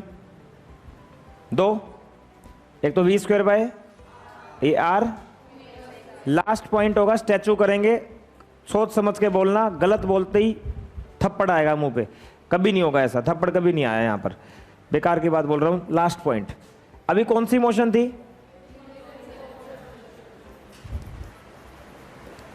तो यूनिफॉर्म सर्कुलर मोशन में क्या क्या कांस्टेंट होता है? स्पीड कांस्टेंट होती है, वेलोसिटी कांस्टेंट होती है। अगर यहां स्पीड दिखाऊं तो यहां भी स्पीड v दिखा सकता हूं, ये चीज सही है, पर वेक्टर के साथ दिखाना गलत है। 20 20 20 20 30 30 30 30 40 40 40 40 यूनिफॉर्म सर्कुलर मोशन, पर डायरेक्शन क्या हो रही है? चेंज। हर पॉइंट पर एक एक्सेलरेशन होगा, सेंट्रीपिटल, सेंटर की तरफ, सेंटर की तरफ, सेंटर की तरफ। अच्छा बताओ जल्दी से, ये भी होगा वी स्क्वायर बाय आर, ये भी होगा वी स्क्वायर बाय, ये भी होगा वी स्क्वायर बाय, ये भी होगा वी स्क्वायर बाय, क्योंकि हर पॉइंट पर स्पीड सेम है तो सेंट्रीपिटल एक्सेलरेशन भी सेम होगा। एंड टुवर्ड सेंटर नहीं आया। लास्ट क्वेश्चन, हाथ खड़े करना, बोलना मत, कोई भी बोलना मत। सेंट्रीपिटल एक्सेलरेशन की डायरेक्शन हमेशा किसकी तरफ होगी? सेंटर की। तो ये कांस्टेंट है, वेरिएबल। ये centripetal acceleration v square by r, v square by r, v square by r, v square by r, इसकी डायरेक्शन हमेशा सेंटर की तरफ होगी। तो जल्दी बताओ, ये सेंट्रीपिटल एक्सेलरेशन कांस्टेंट है, वेरिएबल है? क्या है? वेरिएबल। एक्सेलरेशन वेक्टर होता है, स्केलर। कान खड़े हो जाने, वी स्क्वायर बाय आर तो मैग्नीट्यूड है। अभी मैं डायरेक्शन देखूंगा, रुक जा, थम जा थोड़ी देर। डायरेक्शन लेफ्ट, ओए नीचे होगी डायरेक्शन, ओ राइट होगी, ऊपर होगी। डायरेक्शन तो चेंज हो रही है, कभी कमर लेफ्ट चल रही है, कभी कमर ऊपर चल रही है, कभी कमर सेंटर की तरफ तो है, पर सेंटर की तरफ रहने के लिए भी तो उसको चेंज होना पड़ेगा। अभी ऐसे है तो सेंटर की तरफ ऐसे होना पड़ेगा। अरे मूर्खो, सेंट्रीपिटल एक्सेलरेशन दुनिया में कभी भी कांस्टेंट हो सकती। तुमने क्या देखा? वी स्क्वायर बाय, और तुमने मेरी एक बात को पकड़ लिया, टुवर्ड्स, पर टुवर्ड्स सेंटर रहने के लिए भी उसको चेंज होना, डायरेक्शन तो चेंज होगी। जो वेक्टर है कान खड़े हो जाने, तो मैग्नीट्यूड भी और नहीं आया। अगर आपसे कोई पूछे सेंट्रीपिटल एक्सेलरेशन वेरिएबल होता है कांस्टेंट, तो क्या कहोगे? क्योंकि डायरेक्शन लगातार क्या होती है? चेंज। मैग्नीट्यूड कांस्टेंट होता है।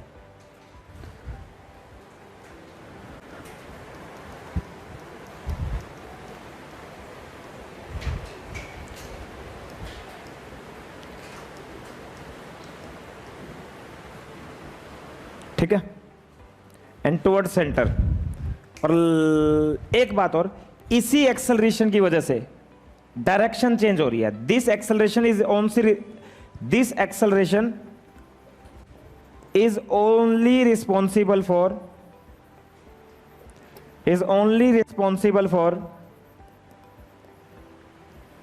चेंजिंग द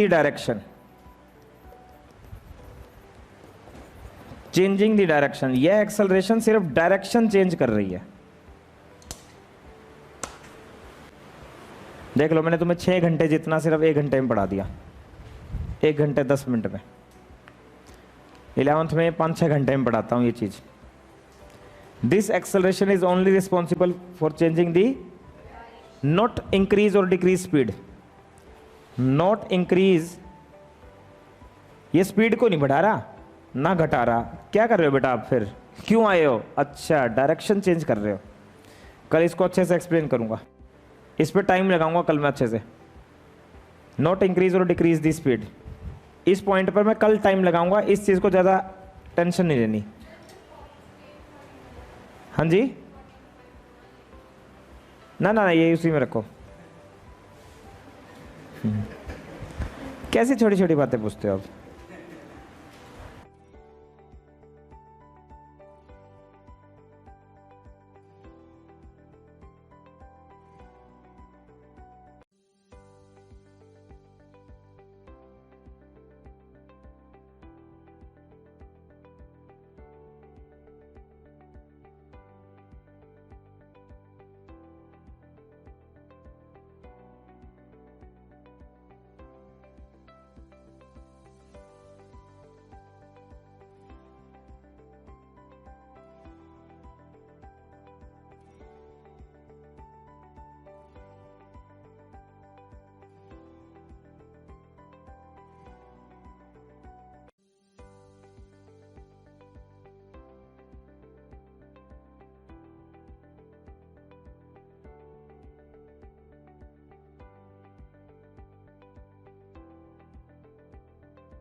ये रहा। देखो अब एक बहुत इंपॉर्टेंट बात आपको समझनी है कि जैसे मान लीजिए कि यहां स्पीड v है, तो सेंट्रीपिटल एक्सेलरेशन ऐसे होगा। देखो इस दुनिया में ना अगर आपको सर्कुलर मोशन करवानी है तो ये वरदान सिर्फ सेंट्रीपिटल एक्सेलरेशन को ही मिला हुआ है। सेंट्रीपिटल एक्सेलरेशन का जो वर्क है ना, जो कार्य है, वो सिर्फ डायरेक्शन को चेंज करना है, ना तो स्पीड को बढ़ाना और ना स्पीड को। मैं क्या बोल रहा हूं, मेरी बात को ध्यान से समझो। मैं फिर से अपनी बात को रिपीट करता हूं। मैंने कहा इस दुनिया में सर्कुलर मोशन करवाने का वरदान, सर्कुलर मोशन करवाने का, सर्कुलर मोशन करवाने का सेंट्रीपिटल एक्सेलरेशन को ही मिला है। बेटा आपका काम क्या है? सर डायरेक्शन को चेंज करवाना। डायरेक्शन को चेंज, ये बात दिमाग में बैठ जानी। सेंट्रीपिटल एक्सेलरेशन होता क्या है सब दुनिया को पता है, v²/r या r ओमेगा स्क्वायर या r डायरेक्शन सेंटर की तरफ, डायरेक्शन। पर इसका कार्य क्या है? इसका कार्य है सर्कुलर मोशन करवाना। इसके बिना हो ही नहीं सकती भाई, औकात ही नहीं है। पूरी दुनिया में जितने भी लोग घूम रहे हैं इसकी वजह से घूम रहे हैं, सर्कुलर मोशन करवाना। और सर्कुलर मोशन में भी सिर्फ क्या चेंज करवाना? डायरेक्शन, डायरेक्शन चेंज करवाना।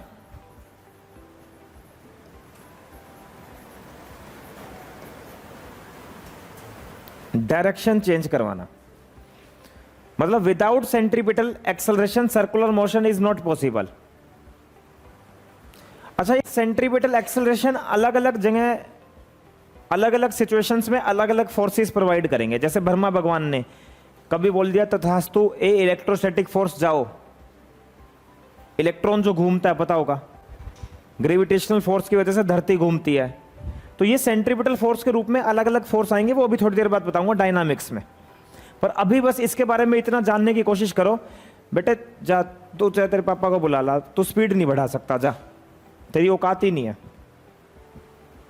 ये सिर्फ क्या चेंज करेगा? जा बुला ला, महाकाल गैंग से है तू, बुला ला सबको, तू कर ही नहीं सकता, तेरी औकात ही नहीं है, जा। अहंकार में आप इसको बोल सकते हो, चैलेंज दे सकते हो। बेचारा क्या करेगा जब उसको वरदान ही सिर्फ डायरेक्शन चेंज करवाने का मिला हुआ है। और ये बातें तो संस्कृत के वेद शास्त्रों में, पिछले ऋग्वेद, वो जितने 4 वेद है, हर जगह यही बात लिखी हुई है। इसमें हम कुछ नहीं कर सकते। तू चेंज करने की कोशिश कर रहा है, इसको नहीं कर सकता। ये इसका यही काम है, तू परदादा बन जाएगा, इसका यही काम रहेगा। ये सिर्फ डायरेक्शन चेंज करवाने के लिए काम आएगा बस, और कोई काम नहीं। स्पीड बढ़ानी है घटानी है ये नहीं कर सकता। ये बताओ यहां तक समझ आया? और इसका मैग्नीट्यूड कितना होगा? इसका मैग्नीट्यूड होगा v²/r। चलो अब लिखो नॉन यूनिफॉर्म सर्कुलर मोशन। लिखो non uniform circular motion, non uniform circular motion, non uniform circular motion. लिखो नॉन यूनिफॉर्म सर्कुलर मोशन। अब नॉन यूनिफॉर्म सर्कुलर मोशन में बेटा ओमेगा कांस्टेंट नहीं होगा, ओमेगा कांस्टेंट नहीं होगा। नॉन यूनिफॉर्म सर्कुलर मोशन में ओमेगा कांस्टेंट नहीं होगा। स्पीड भी कांस्टेंट नहीं होगी।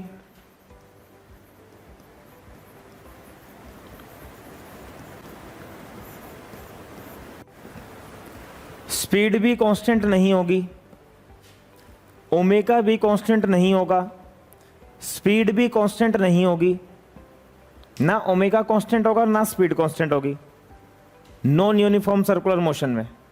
अच्छा बताओ, अगर ओमेगा कांस्टेंट नहीं होगा तो alpha is not equal to 0। पर मैंने ये नहीं कहा, इधर देखो एक बार, अल्फा क्या होता है? D omega by. एक बार थोड़ा सा इस बात को ध्यान से समझो, अल्फा क्या होता है? D omega by. मैंने कहा ओमेगा नॉट, तो अगर ओमेगा कांस्टेंट नहीं है, ओमेगा वेरिएबल है। ओमेगा क्या है?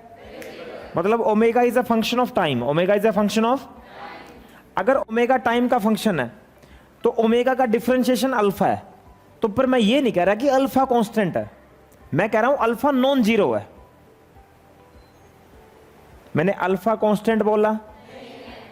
अल्फा क्या बोला, नॉन, अल्फा नॉन जीरो में कांस्टेंट हो भी सकता है, और वो तो सिचुएशन देखेंगे। कुछ मेरी बात समझ आई? मैं क्या बोल रहा हूं, समझ आया? नहीं आया? ठीक है। अब एक बात बताओ, बोर्ड पर देखना, अल्फा ये लिख लिया आपने,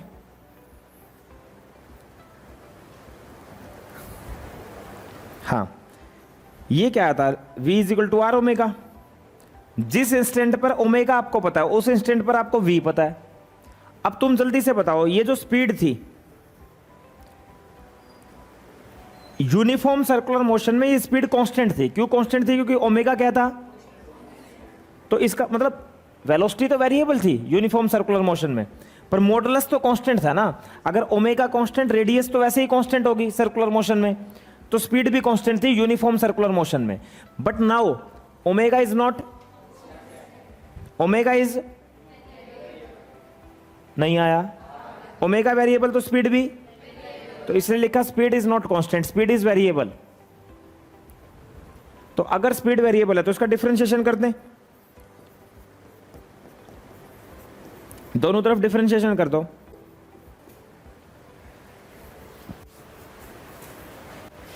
ठीक है, नहीं आया, क्यों डिफरेंशिएशन करा? क्योंकि स्पीड क्या है। अब सुनो, dv बाई dt क्या होता है, एक्सेलरेशन, और इस एक्सेलरेशन को बोलते हैं टेंजेंशियल एक्सेलरेशन,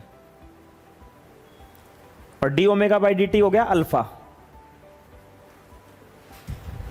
ये आ गया टेंजेंशियल एक्सेलरेशन, और डी ओमेगा बाई dt आ गया alpha.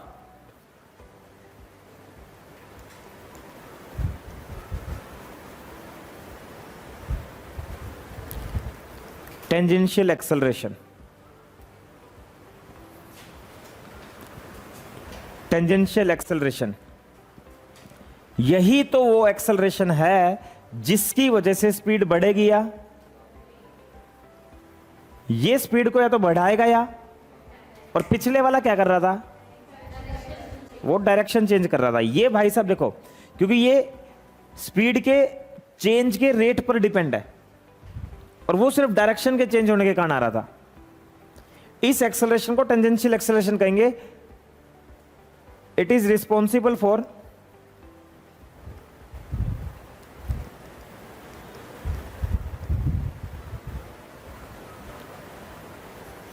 increase or decrease the speed of particle.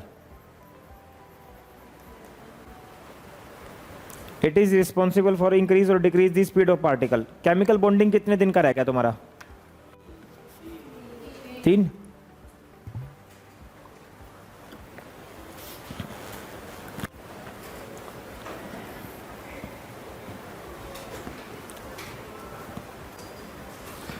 It is responsible for increase or decrease the speed of particle.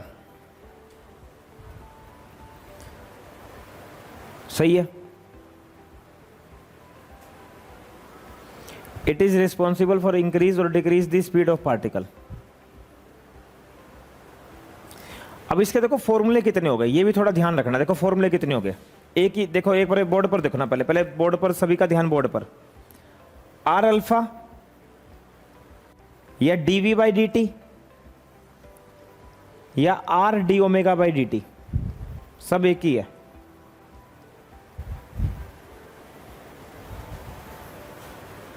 इधर देखो, dv बाई dt या आर डी ओमेगा बाय, सब एक ही है। और centripetal के थे दो, वी स्क्वेयर बाय आर और आर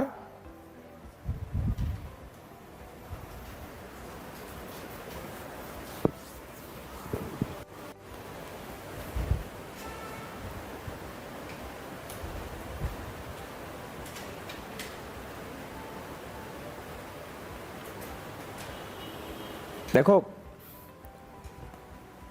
अब जैसे निशांत ने ड्रॉप किया था, ड्रॉप कहां से किया इसने? कोटा से। फिर क्या हुई इसकी? आईआईटी। तो जब ये आया ना यहां पढ़ाने, तो इसको इसका एडवांटेज रहा आईआईटी का, अभी अगर IIT ना होता तो लोग क्या कहते हैं, भाई अपने रियल ब्रदर को ये तो ऐसे ले आया, समझ गए। अब ये IITian था तो लोगों ने कहा कि चलो जो ये अपना भाई लेके आया तो टैलेंटेड लेके आया है। और तुम देखना तो ये सारे तुम्हें फिजिक्स के क्वेश्चन भी बता देगा, कुछ भी पूछ लेना इससे फिजिक्स का, तो इसको सब आता है। मैथ्स का टेस्ट ठीक करवा दिया था इसने अभी IIT लेवल का, मैं नहीं करवा सकता जबकि। तो मैं ये कहना चाह रहा हूं यहां से कि अगर तुम ड्रॉप ले रहे हो ना तो कहीं ना कहीं अच्छा जरूर हो रहा है, ये गारंटी है, क्योंकि तुम मेहनत तो कर ही रहे हो और मेहनत किसी की कभी रखी नहीं जा सकती। देखो आपको मैं डिमोटिवेट नहीं करूंगा, एक लड़की के नंबर बताता हूं मैं आपको।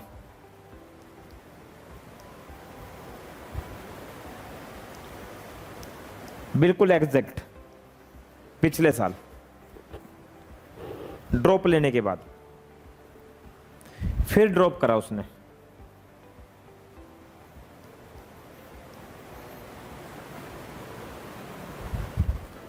फिर ड्रॉप किया, अब ये नंबर आ गए। और मैंने उससे पूछा कि ऐसे क्यों। कई बार ना वो दिन खराब हो जाता है, लक भाग्य है, उसने और मेहनत करी। तुम ये मानते हो थोड़ा बहुत किस्मत भी होती है? मैं जरूर मानता हूं। आप देखो नरेंद्र मोदी पैदा कहां हुआ? गरीब परिवार में, उसकी मम्मी बर्तन साफ करती थी, छोटा सा कार्यकर्ता बना, RSS में चला गया, थोड़े बड़े लेवल पर आया, फिर एक स्टेट का अध्यक्ष बना दिया, 4 का बन गया। केशु भाई पटेल थे गुजरात के मुख्यमंत्री, उन्होंने एक गड़बड़ कर दी, हटा के मोदी को मुख्यमंत्री बना दिया, PM बन गया। तो ये भाग्य भी तो है, कहां से उठ के कहां पहुंच गया। मतलब भाग्य तो कहीं ना कहीं उसको एक अच्छा भाग्य लेके पैदा हुआ होगा, खतरनाक, इतनी नीचे से उठकर और देश का सबसे बड़ा राजा बन गया हो। ठीक है, तो कई बार ना ऐसा होता है, अगर हम बहुत संघर्ष करें, मेहनत करें, चलो नहीं मिला तो कई बार ठीक है, भाग्य का खेल है, कर्मों का लेखा जोखा होता, अगले पिछले जन्मों का कुछ पता नहीं होता, लाइफ बड़ी अनप्रिडिक्ट सी है। समझ पा रहे हो ना तो मेरी बात? तो ना ये मार्क्स क्या आएंगे क्या नहीं आएंगे अगले साल, और आपने बहुत मेहनत करी हुई है, तो कई बार भगवान को मंजूर नहीं था। पर एक बात जरूर कहूंगा, देखो हाँ ये पॉइंट जरूर है, जो हुआ वो भी अच्छा हुआ और जो होगा वो भी अच्छा होगा, और जो हो रहा है वो भी अच्छा है, अगर आप होनेस्ट हो तो। शर्त है पर ईमानदार हो तो। ईमानदार हो, बहुत मेहनत करी, चलो डिमोटिवेट होने की जरूरत नहीं है यहां पर जो होगा वो अच्छा होगा। आप कोई गलत, अब उस लड़की ने गलत क्या करा? कुछ भी नहीं, आगे तो आगे, अब क्या करें, नंबर पड़ी बेचारी को बहुत। नॉन यूनिफॉर्म सर्कुलर मोशन, चलो ये आया समझ में। अब सुनो ध्यान से, अब नॉन यूनिफॉर्म सर्कुलर मोशन में एक नई एक्सेलरेशन का जन्म हुआ। अब 2 केस ले लेते हैं यहां पर। अगर स्पीड इंक्रीज हो रही है, स्पीड इंक्रीज हो रही है, अगर स्पीड बेटा बढ़ रही है, स्पीड बढ़ रही है, स्पीड बढ़ रही है, तो देखो क्या होगा। अगर स्पीड बढ़ रही है, इधर देखना एक बार सारे, तो वेलोसिटी किसके अलॉन्ग होती है? अगर स्पीड बढ़ रही है ना, तो स्पीड को बढ़ाने के लिए कौन होता है? सेंट्रीपिटल या टेंजेंशियल? तो टेंजेंशियल एक्सेलरेशन भी इसी डायरेक्शन में होगा, और सेंट्रीपिटल होगा सेंटर की तरफ। तो अब इन दोनों की नेट एक्सेलरेशन कहीं यहां आएगी, और ये जो नेट एक्सेलरेशन होगी, लिखो ये होगी A टेंजेंशियल का होल स्क्वायर प्लस AC का होल स्क्वायर। और अगर मैं इस एंगल को अल्फा मान लूं तो tan अल्फा होगा 80 बाय AC, और 80 कितना बेटा? dv बाई dt का होल स्क्वायर, और AC कितना? वी स्क्वेयर बाय आर का होल स्क्वेयर।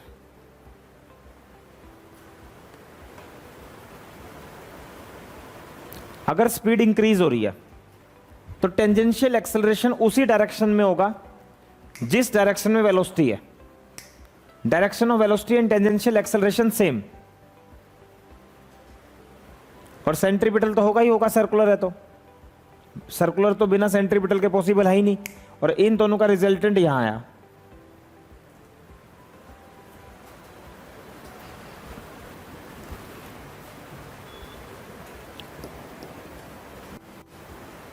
केस 2 ले।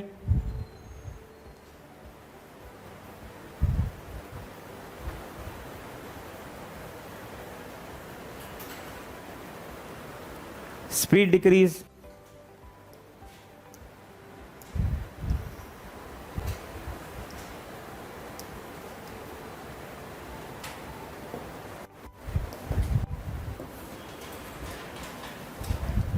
स्पीड डिक्रीज,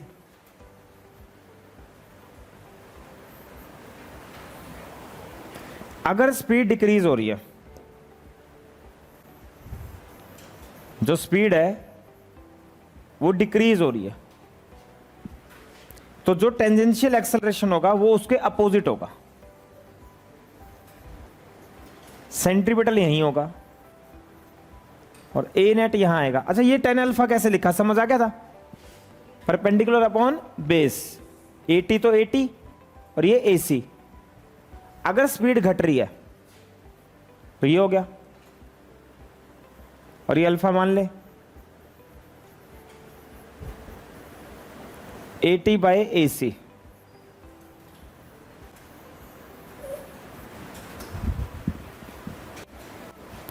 और ए नेट क्या आ गया,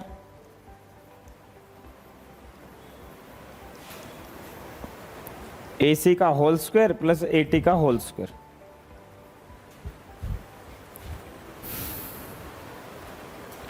एटी का होल स्क्वायर प्लस AC का होल स्क्वायर।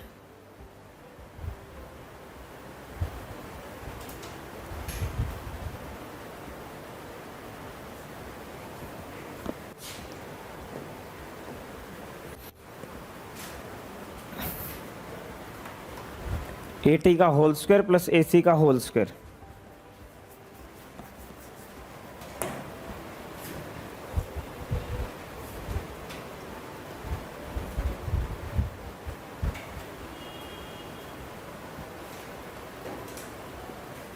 डन, समझ आया?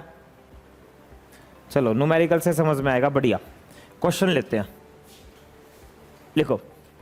सर्कुलर मोशन कर रहा है एक पार्टिकल, रेडियस है 2 मीटर, स्पीड है 4t, स्पीड 4t है, मतलब टाइम का फंक्शन है, ठीक है। Calculate a net at t is equal to 1 second. 1 second पर ए नेट निकालो, 1 सेकेंड पर ए नेट निकालो। चलो 1-2 मैं करवाता हूं, फिर 1-2 तुम करके दिखाना। 1-2 मैं करवा देता हूं, पहला और दूसरा मैं करवा देता हूं, तीसरा करके दिखाना। सारे बच्चे बोर्ड पर देखो। हम पॉइंट बना रहे थे ना कल, ये कौन सा पॉइंट हो गया? 14th। ये 14th हो गया बेटा, ये 14th का ही पार्ट है। इसको 15th बना लो, न्यूमेरिकल को 15th बना लो। अभी सही क्वेश्चन तो बाद में कराऊंगा, पहले थोड़ा कंसेप्ट बिल्डिंग हो जाए। देखो, करें स्टार्ट। पहले ये बताओ, सेंट्रीपिटल का फॉर्मूला क्या होता है? V कितना दिया हुआ है? अब तुम बताओ, सेंट्रीपिटल एक्सेलरेशन कांस्टेंट है या टाइम पे डिपेंड है? टाइम पे डिपेंड है। अब बताओ कौन से समय पर निकालना है, तो निकालो। 4 × 1 और R कितना दिया हुआ है? 2। 16/2 कितना हो गया? 8। 8 आ गया, 8 आ गया। अच्छा बताओ, टेंजेंशियल क्या होता है? dv बाय, चलो जल्दी से बताओ, इसका डिफरेंशिएशन क्या हो जाएगा? 4t का 4 40 का डिफरेंशिएशन 4। आ गया समझ में? चलो बताओ फिर सेंट्रीपिटल कितना बेटा? 8 और टेंजेंशियल कितना? 4। दोनों के बीच में एंगल 90 है, तो ए नेट यहां आएगा और ए नेट कितना आ जाएगा? 80 का होल स्क्वायर, सही है। 8 का होल स्क्वायर प्लस 4 का होल स्क्वायर कितना हो गया?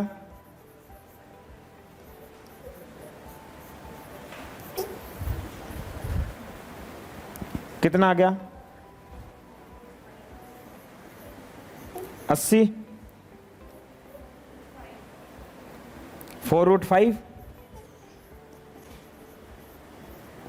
चलो बहुत बढ़िया। और अगर कोई ये एंगल पूछे तो tan अल्फा क्या हो जाएगा? परपेंडिकुलर अपॉन बेस, ये 80 तो ये 80, तो 4/8।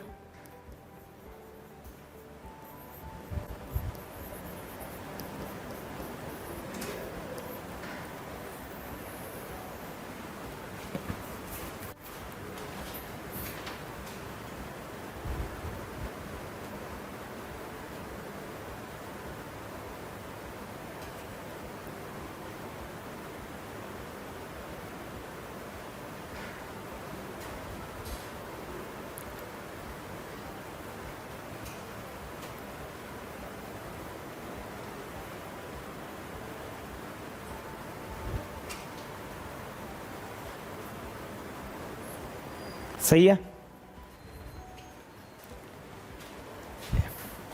चलो अब देता हूं क्वेश्चन करके दिखाना। एक दो और दूंगा ना तो इस तरह का सवाल गलत नहीं होगा, सिंपल सा ही सवाल आएगा कुछ इसी तरह का। चले चलो करो। ओमेगा दिया हुआ है 2t, रेडियस है 1 metre. Find time when a net make angle with AC 45 degree. वो समय निकालो जब ए नेट AC के साथ 45 डिग्री एंगल बना रहा है। पॉइंट ही लिख लेना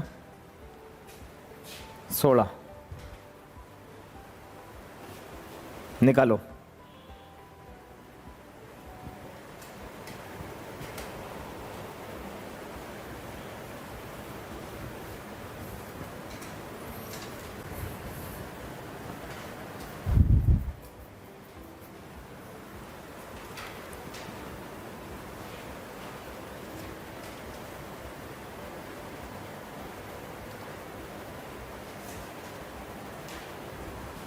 इधर देखो, AC निकालने पहले।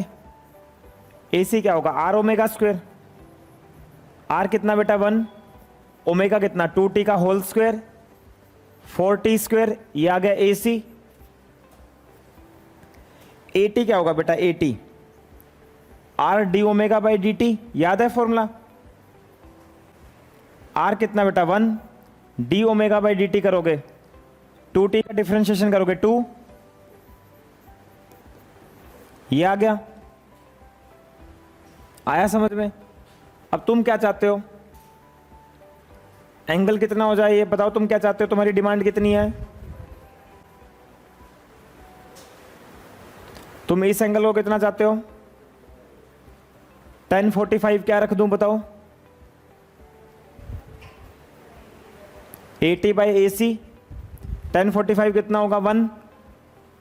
tan 45 1 होगा। 1 तो 80 is equal to AC and what is 80? 2। What is AC? 4t square. Now what is t square? 1/2 and t is इस समय पर आ गया था। और मम्मी ठीक है? बिल्कुल सनप्रस्थ में ही है। चेंज कर लिया कब? अच्छा अच्छा, सोनप्रकाश अब अच्छा नहीं रहा इतना। प्रिंसिपल बदलते रहते हैं, हाँ ये तो है। वो जैन सर थे हमारे टाइम पे। हम्म। तो होली चाइल्ड अच्छा स्कूल है? अच्छा अच्छा, आप कहाँ से पढ़े हो? अच्छा अच्छा, और तू कहाँ से? सरकारी स्कूल से? पता है मुझे, जेपी जैन से, जेवीएम से। हाँ, जोंटी देख, केंद्रीय विद्यालय के स्कूल नहीं होते हैं, आईसीएसई बोर्ड इंटरनेशनल, बाहर के, लंदन के, वहाँ पे पढ़ाई है ना।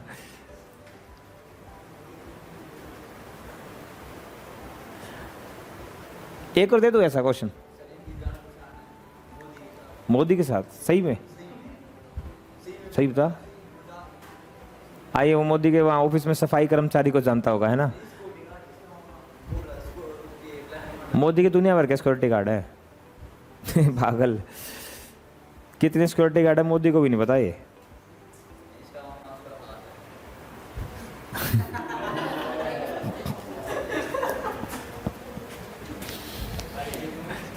इस वहम में कभी मत रहना। तुम्हें एक बात बताता हूँ, देखो अब मैं तुम्हें एक बहुत तगड़ी बात बताता हूँ। नहीं नहीं, ये मैं बताता हूँ, खास नहीं, यहाँ पे ना मैं एक, मेरे दिल में बात है ना, वो फिर रहा नहीं जाएगा। अगर तुम्हारा खास है prime minister, chief minister, governor,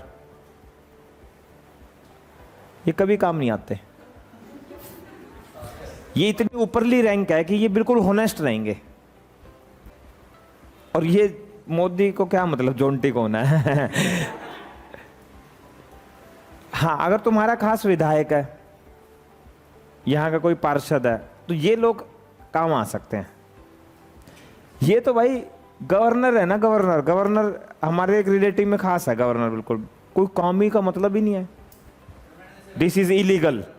एक दिन हम बैठे, मैंने कहा ये सर ये काम, बोला इलीगल नॉट लीगल। हो लीगल भी काम लेंगे हम तो भी नहीं नहीं नहीं, ये तो भाई बहुत। हाँ बता।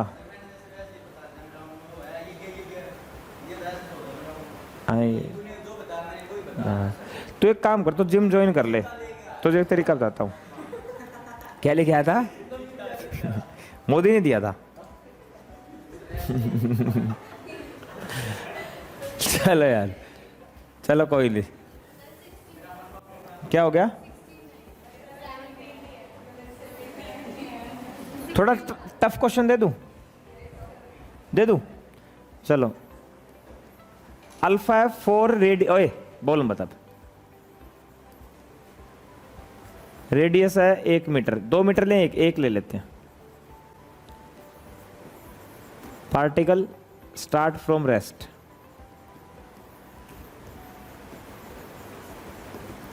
फाइंड ए नेट।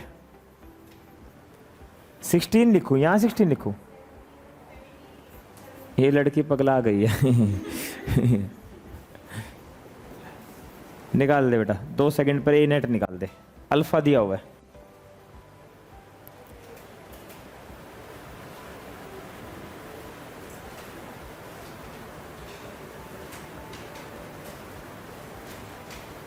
चलो कोशिश करो निकालने की, सभी का उत्तर आना चाहिए, कोई ना कोई तो करेगा।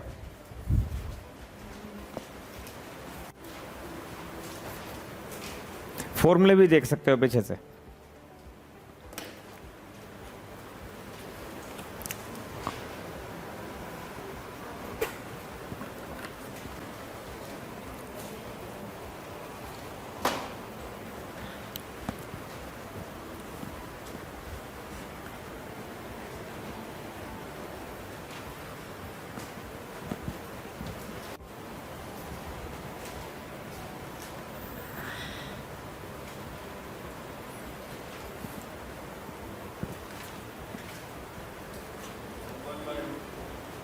One by root 2 a net, इतनी जल्दी? क्या बात है, देखते हैं। पहले 80 निकाला, 80 तो हो गया आर अल्फा। आर कितना 1, अल्फा कितना 4, सही है। अरे भाई 1/√2 क्या निकाल दिया तूने। अब सुनो, अल्फा क्या होता है तुम्हें पता है, डी ओमेगा बाय, तो डी ओमेगा क्या हो गया, अल्फा डी टी। तुम्हें ओमेगा चाहिए, अल्फा से तुम्हें ओमेगा चाहिए, ठीक है। इंटीग्रेशन करो दोनों तरफ, डी ओमेगा का तो ओमेगा हो गया, सीधा क्यों कर दिया, क्योंकि पार्टिकल रेस्ट से स्टार्ट हो रहा है, तो इसलिए मैंने डायरेक्ट डी ओमेगा का ओमेगा कर दिया, सीधा 0 से ओमेगा। अल्फा कांस्टेंट है, बाहर ले लो, देखो अल्फा 4 है, टाइम पे डिपेंड नहीं है, और डी टी का क्या हो जाएगा टी, और अल्फा कितना 4 टी, ओमेगा आ गया 4t। अल्फा का इंटीग्रेशन ओमेगा, जैसे एक्सेलरेशन का इंटीग्रेशन करते थे वेलोसिटी आती थी, वेलोसिटी का इंटीग्रेशन करते थे डिस्प्लेसमेंट आता था, डिस्प्लेसमेंट का डिफरेंशिएशन करते थे वेलोसिटी आती थी, वेलोसिटी का डिफरेंशिएशन करते थे एक्सेलरेशन आता था काइनेमेटिक्स में। अल्फा का इंटीग्रेशन से ओमेगा आ गया, ओमेगा आ गया तो सेंट्रीपिटल एक्सेलरेशन का फॉर्मूला क्या है, आर ओमेगा स्क्वायर।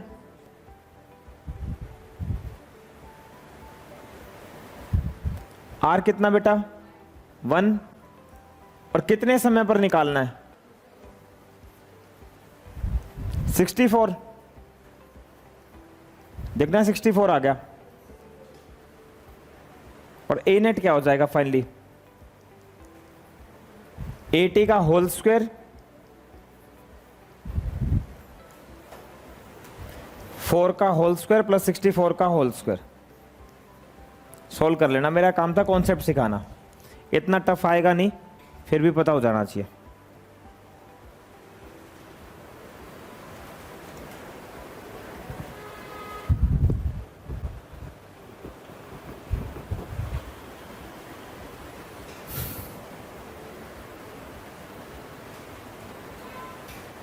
चलें आगे।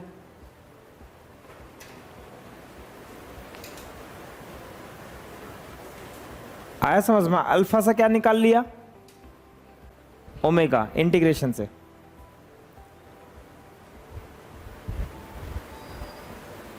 चलो एक सवाल है, ऑप्शन भी दूंगा इस सवाल में।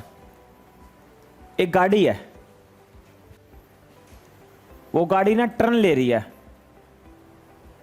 सड़क पर, और उसकी स्पीड घट रही है, स्पीड घट रही है। आपको बताना ए नेट की डायरेक्शन कहां होगी।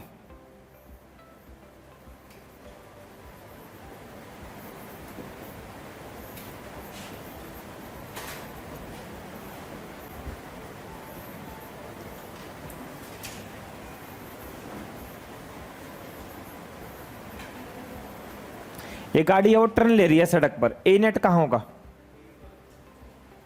ए बी सी डी बताओ, ए बी सी डी, आलू बालू चालू डालू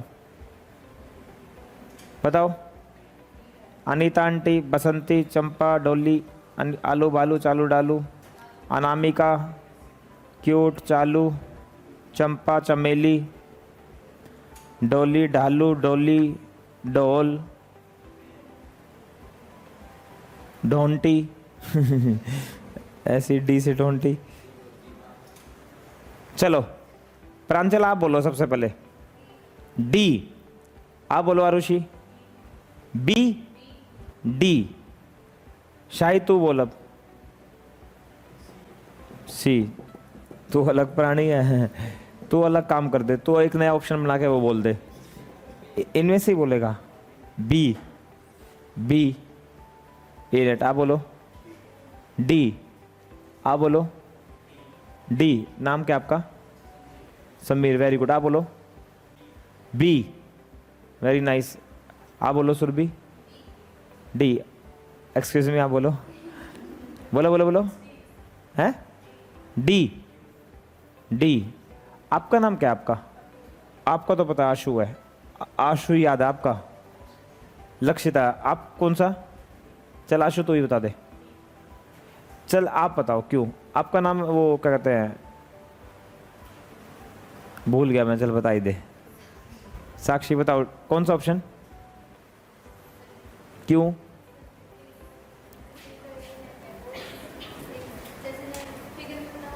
नहीं, हाँ चलो बता दादा।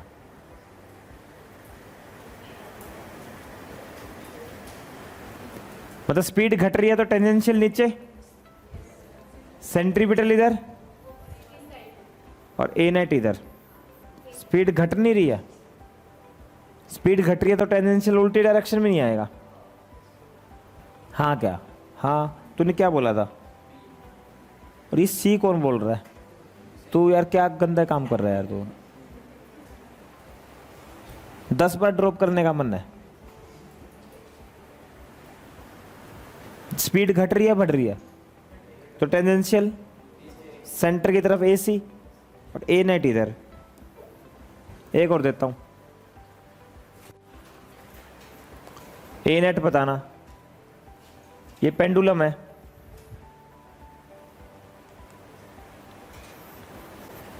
ऐसे आ रहा है।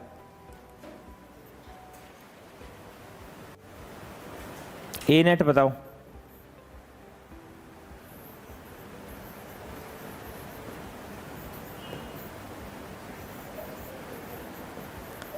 इस तरफ आ रहा है ऐसे।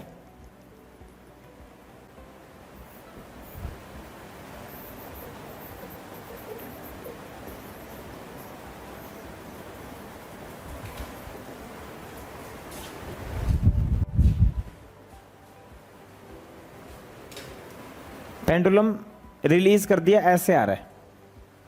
ए नेट बताओ। ए हैं, मुझे नहीं पता।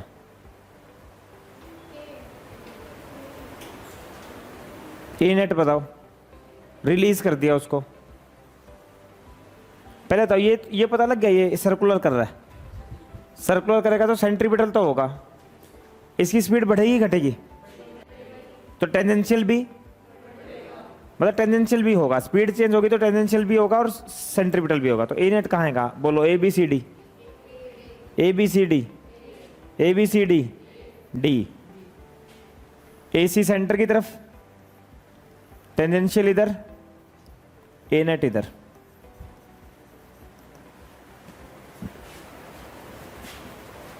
टेंजेंशियल तो टेंजेंट के लूं, सेंट्रीपिटल सेंटर के लूं। बेटा स्पीड नहीं बढ़ रही है। पेंडुलम जब तो छोड़ता है इधर से, स्पीड बढ़ती है घटती है? बढ़ती है। तो स्पीड बढ़ेगी तो टेंजेंशियल सेम डायरेक्शन में, सेंट्रीपिटल। तो इन दोनों का रिजल्टेंट आया समझ में? नहीं आया?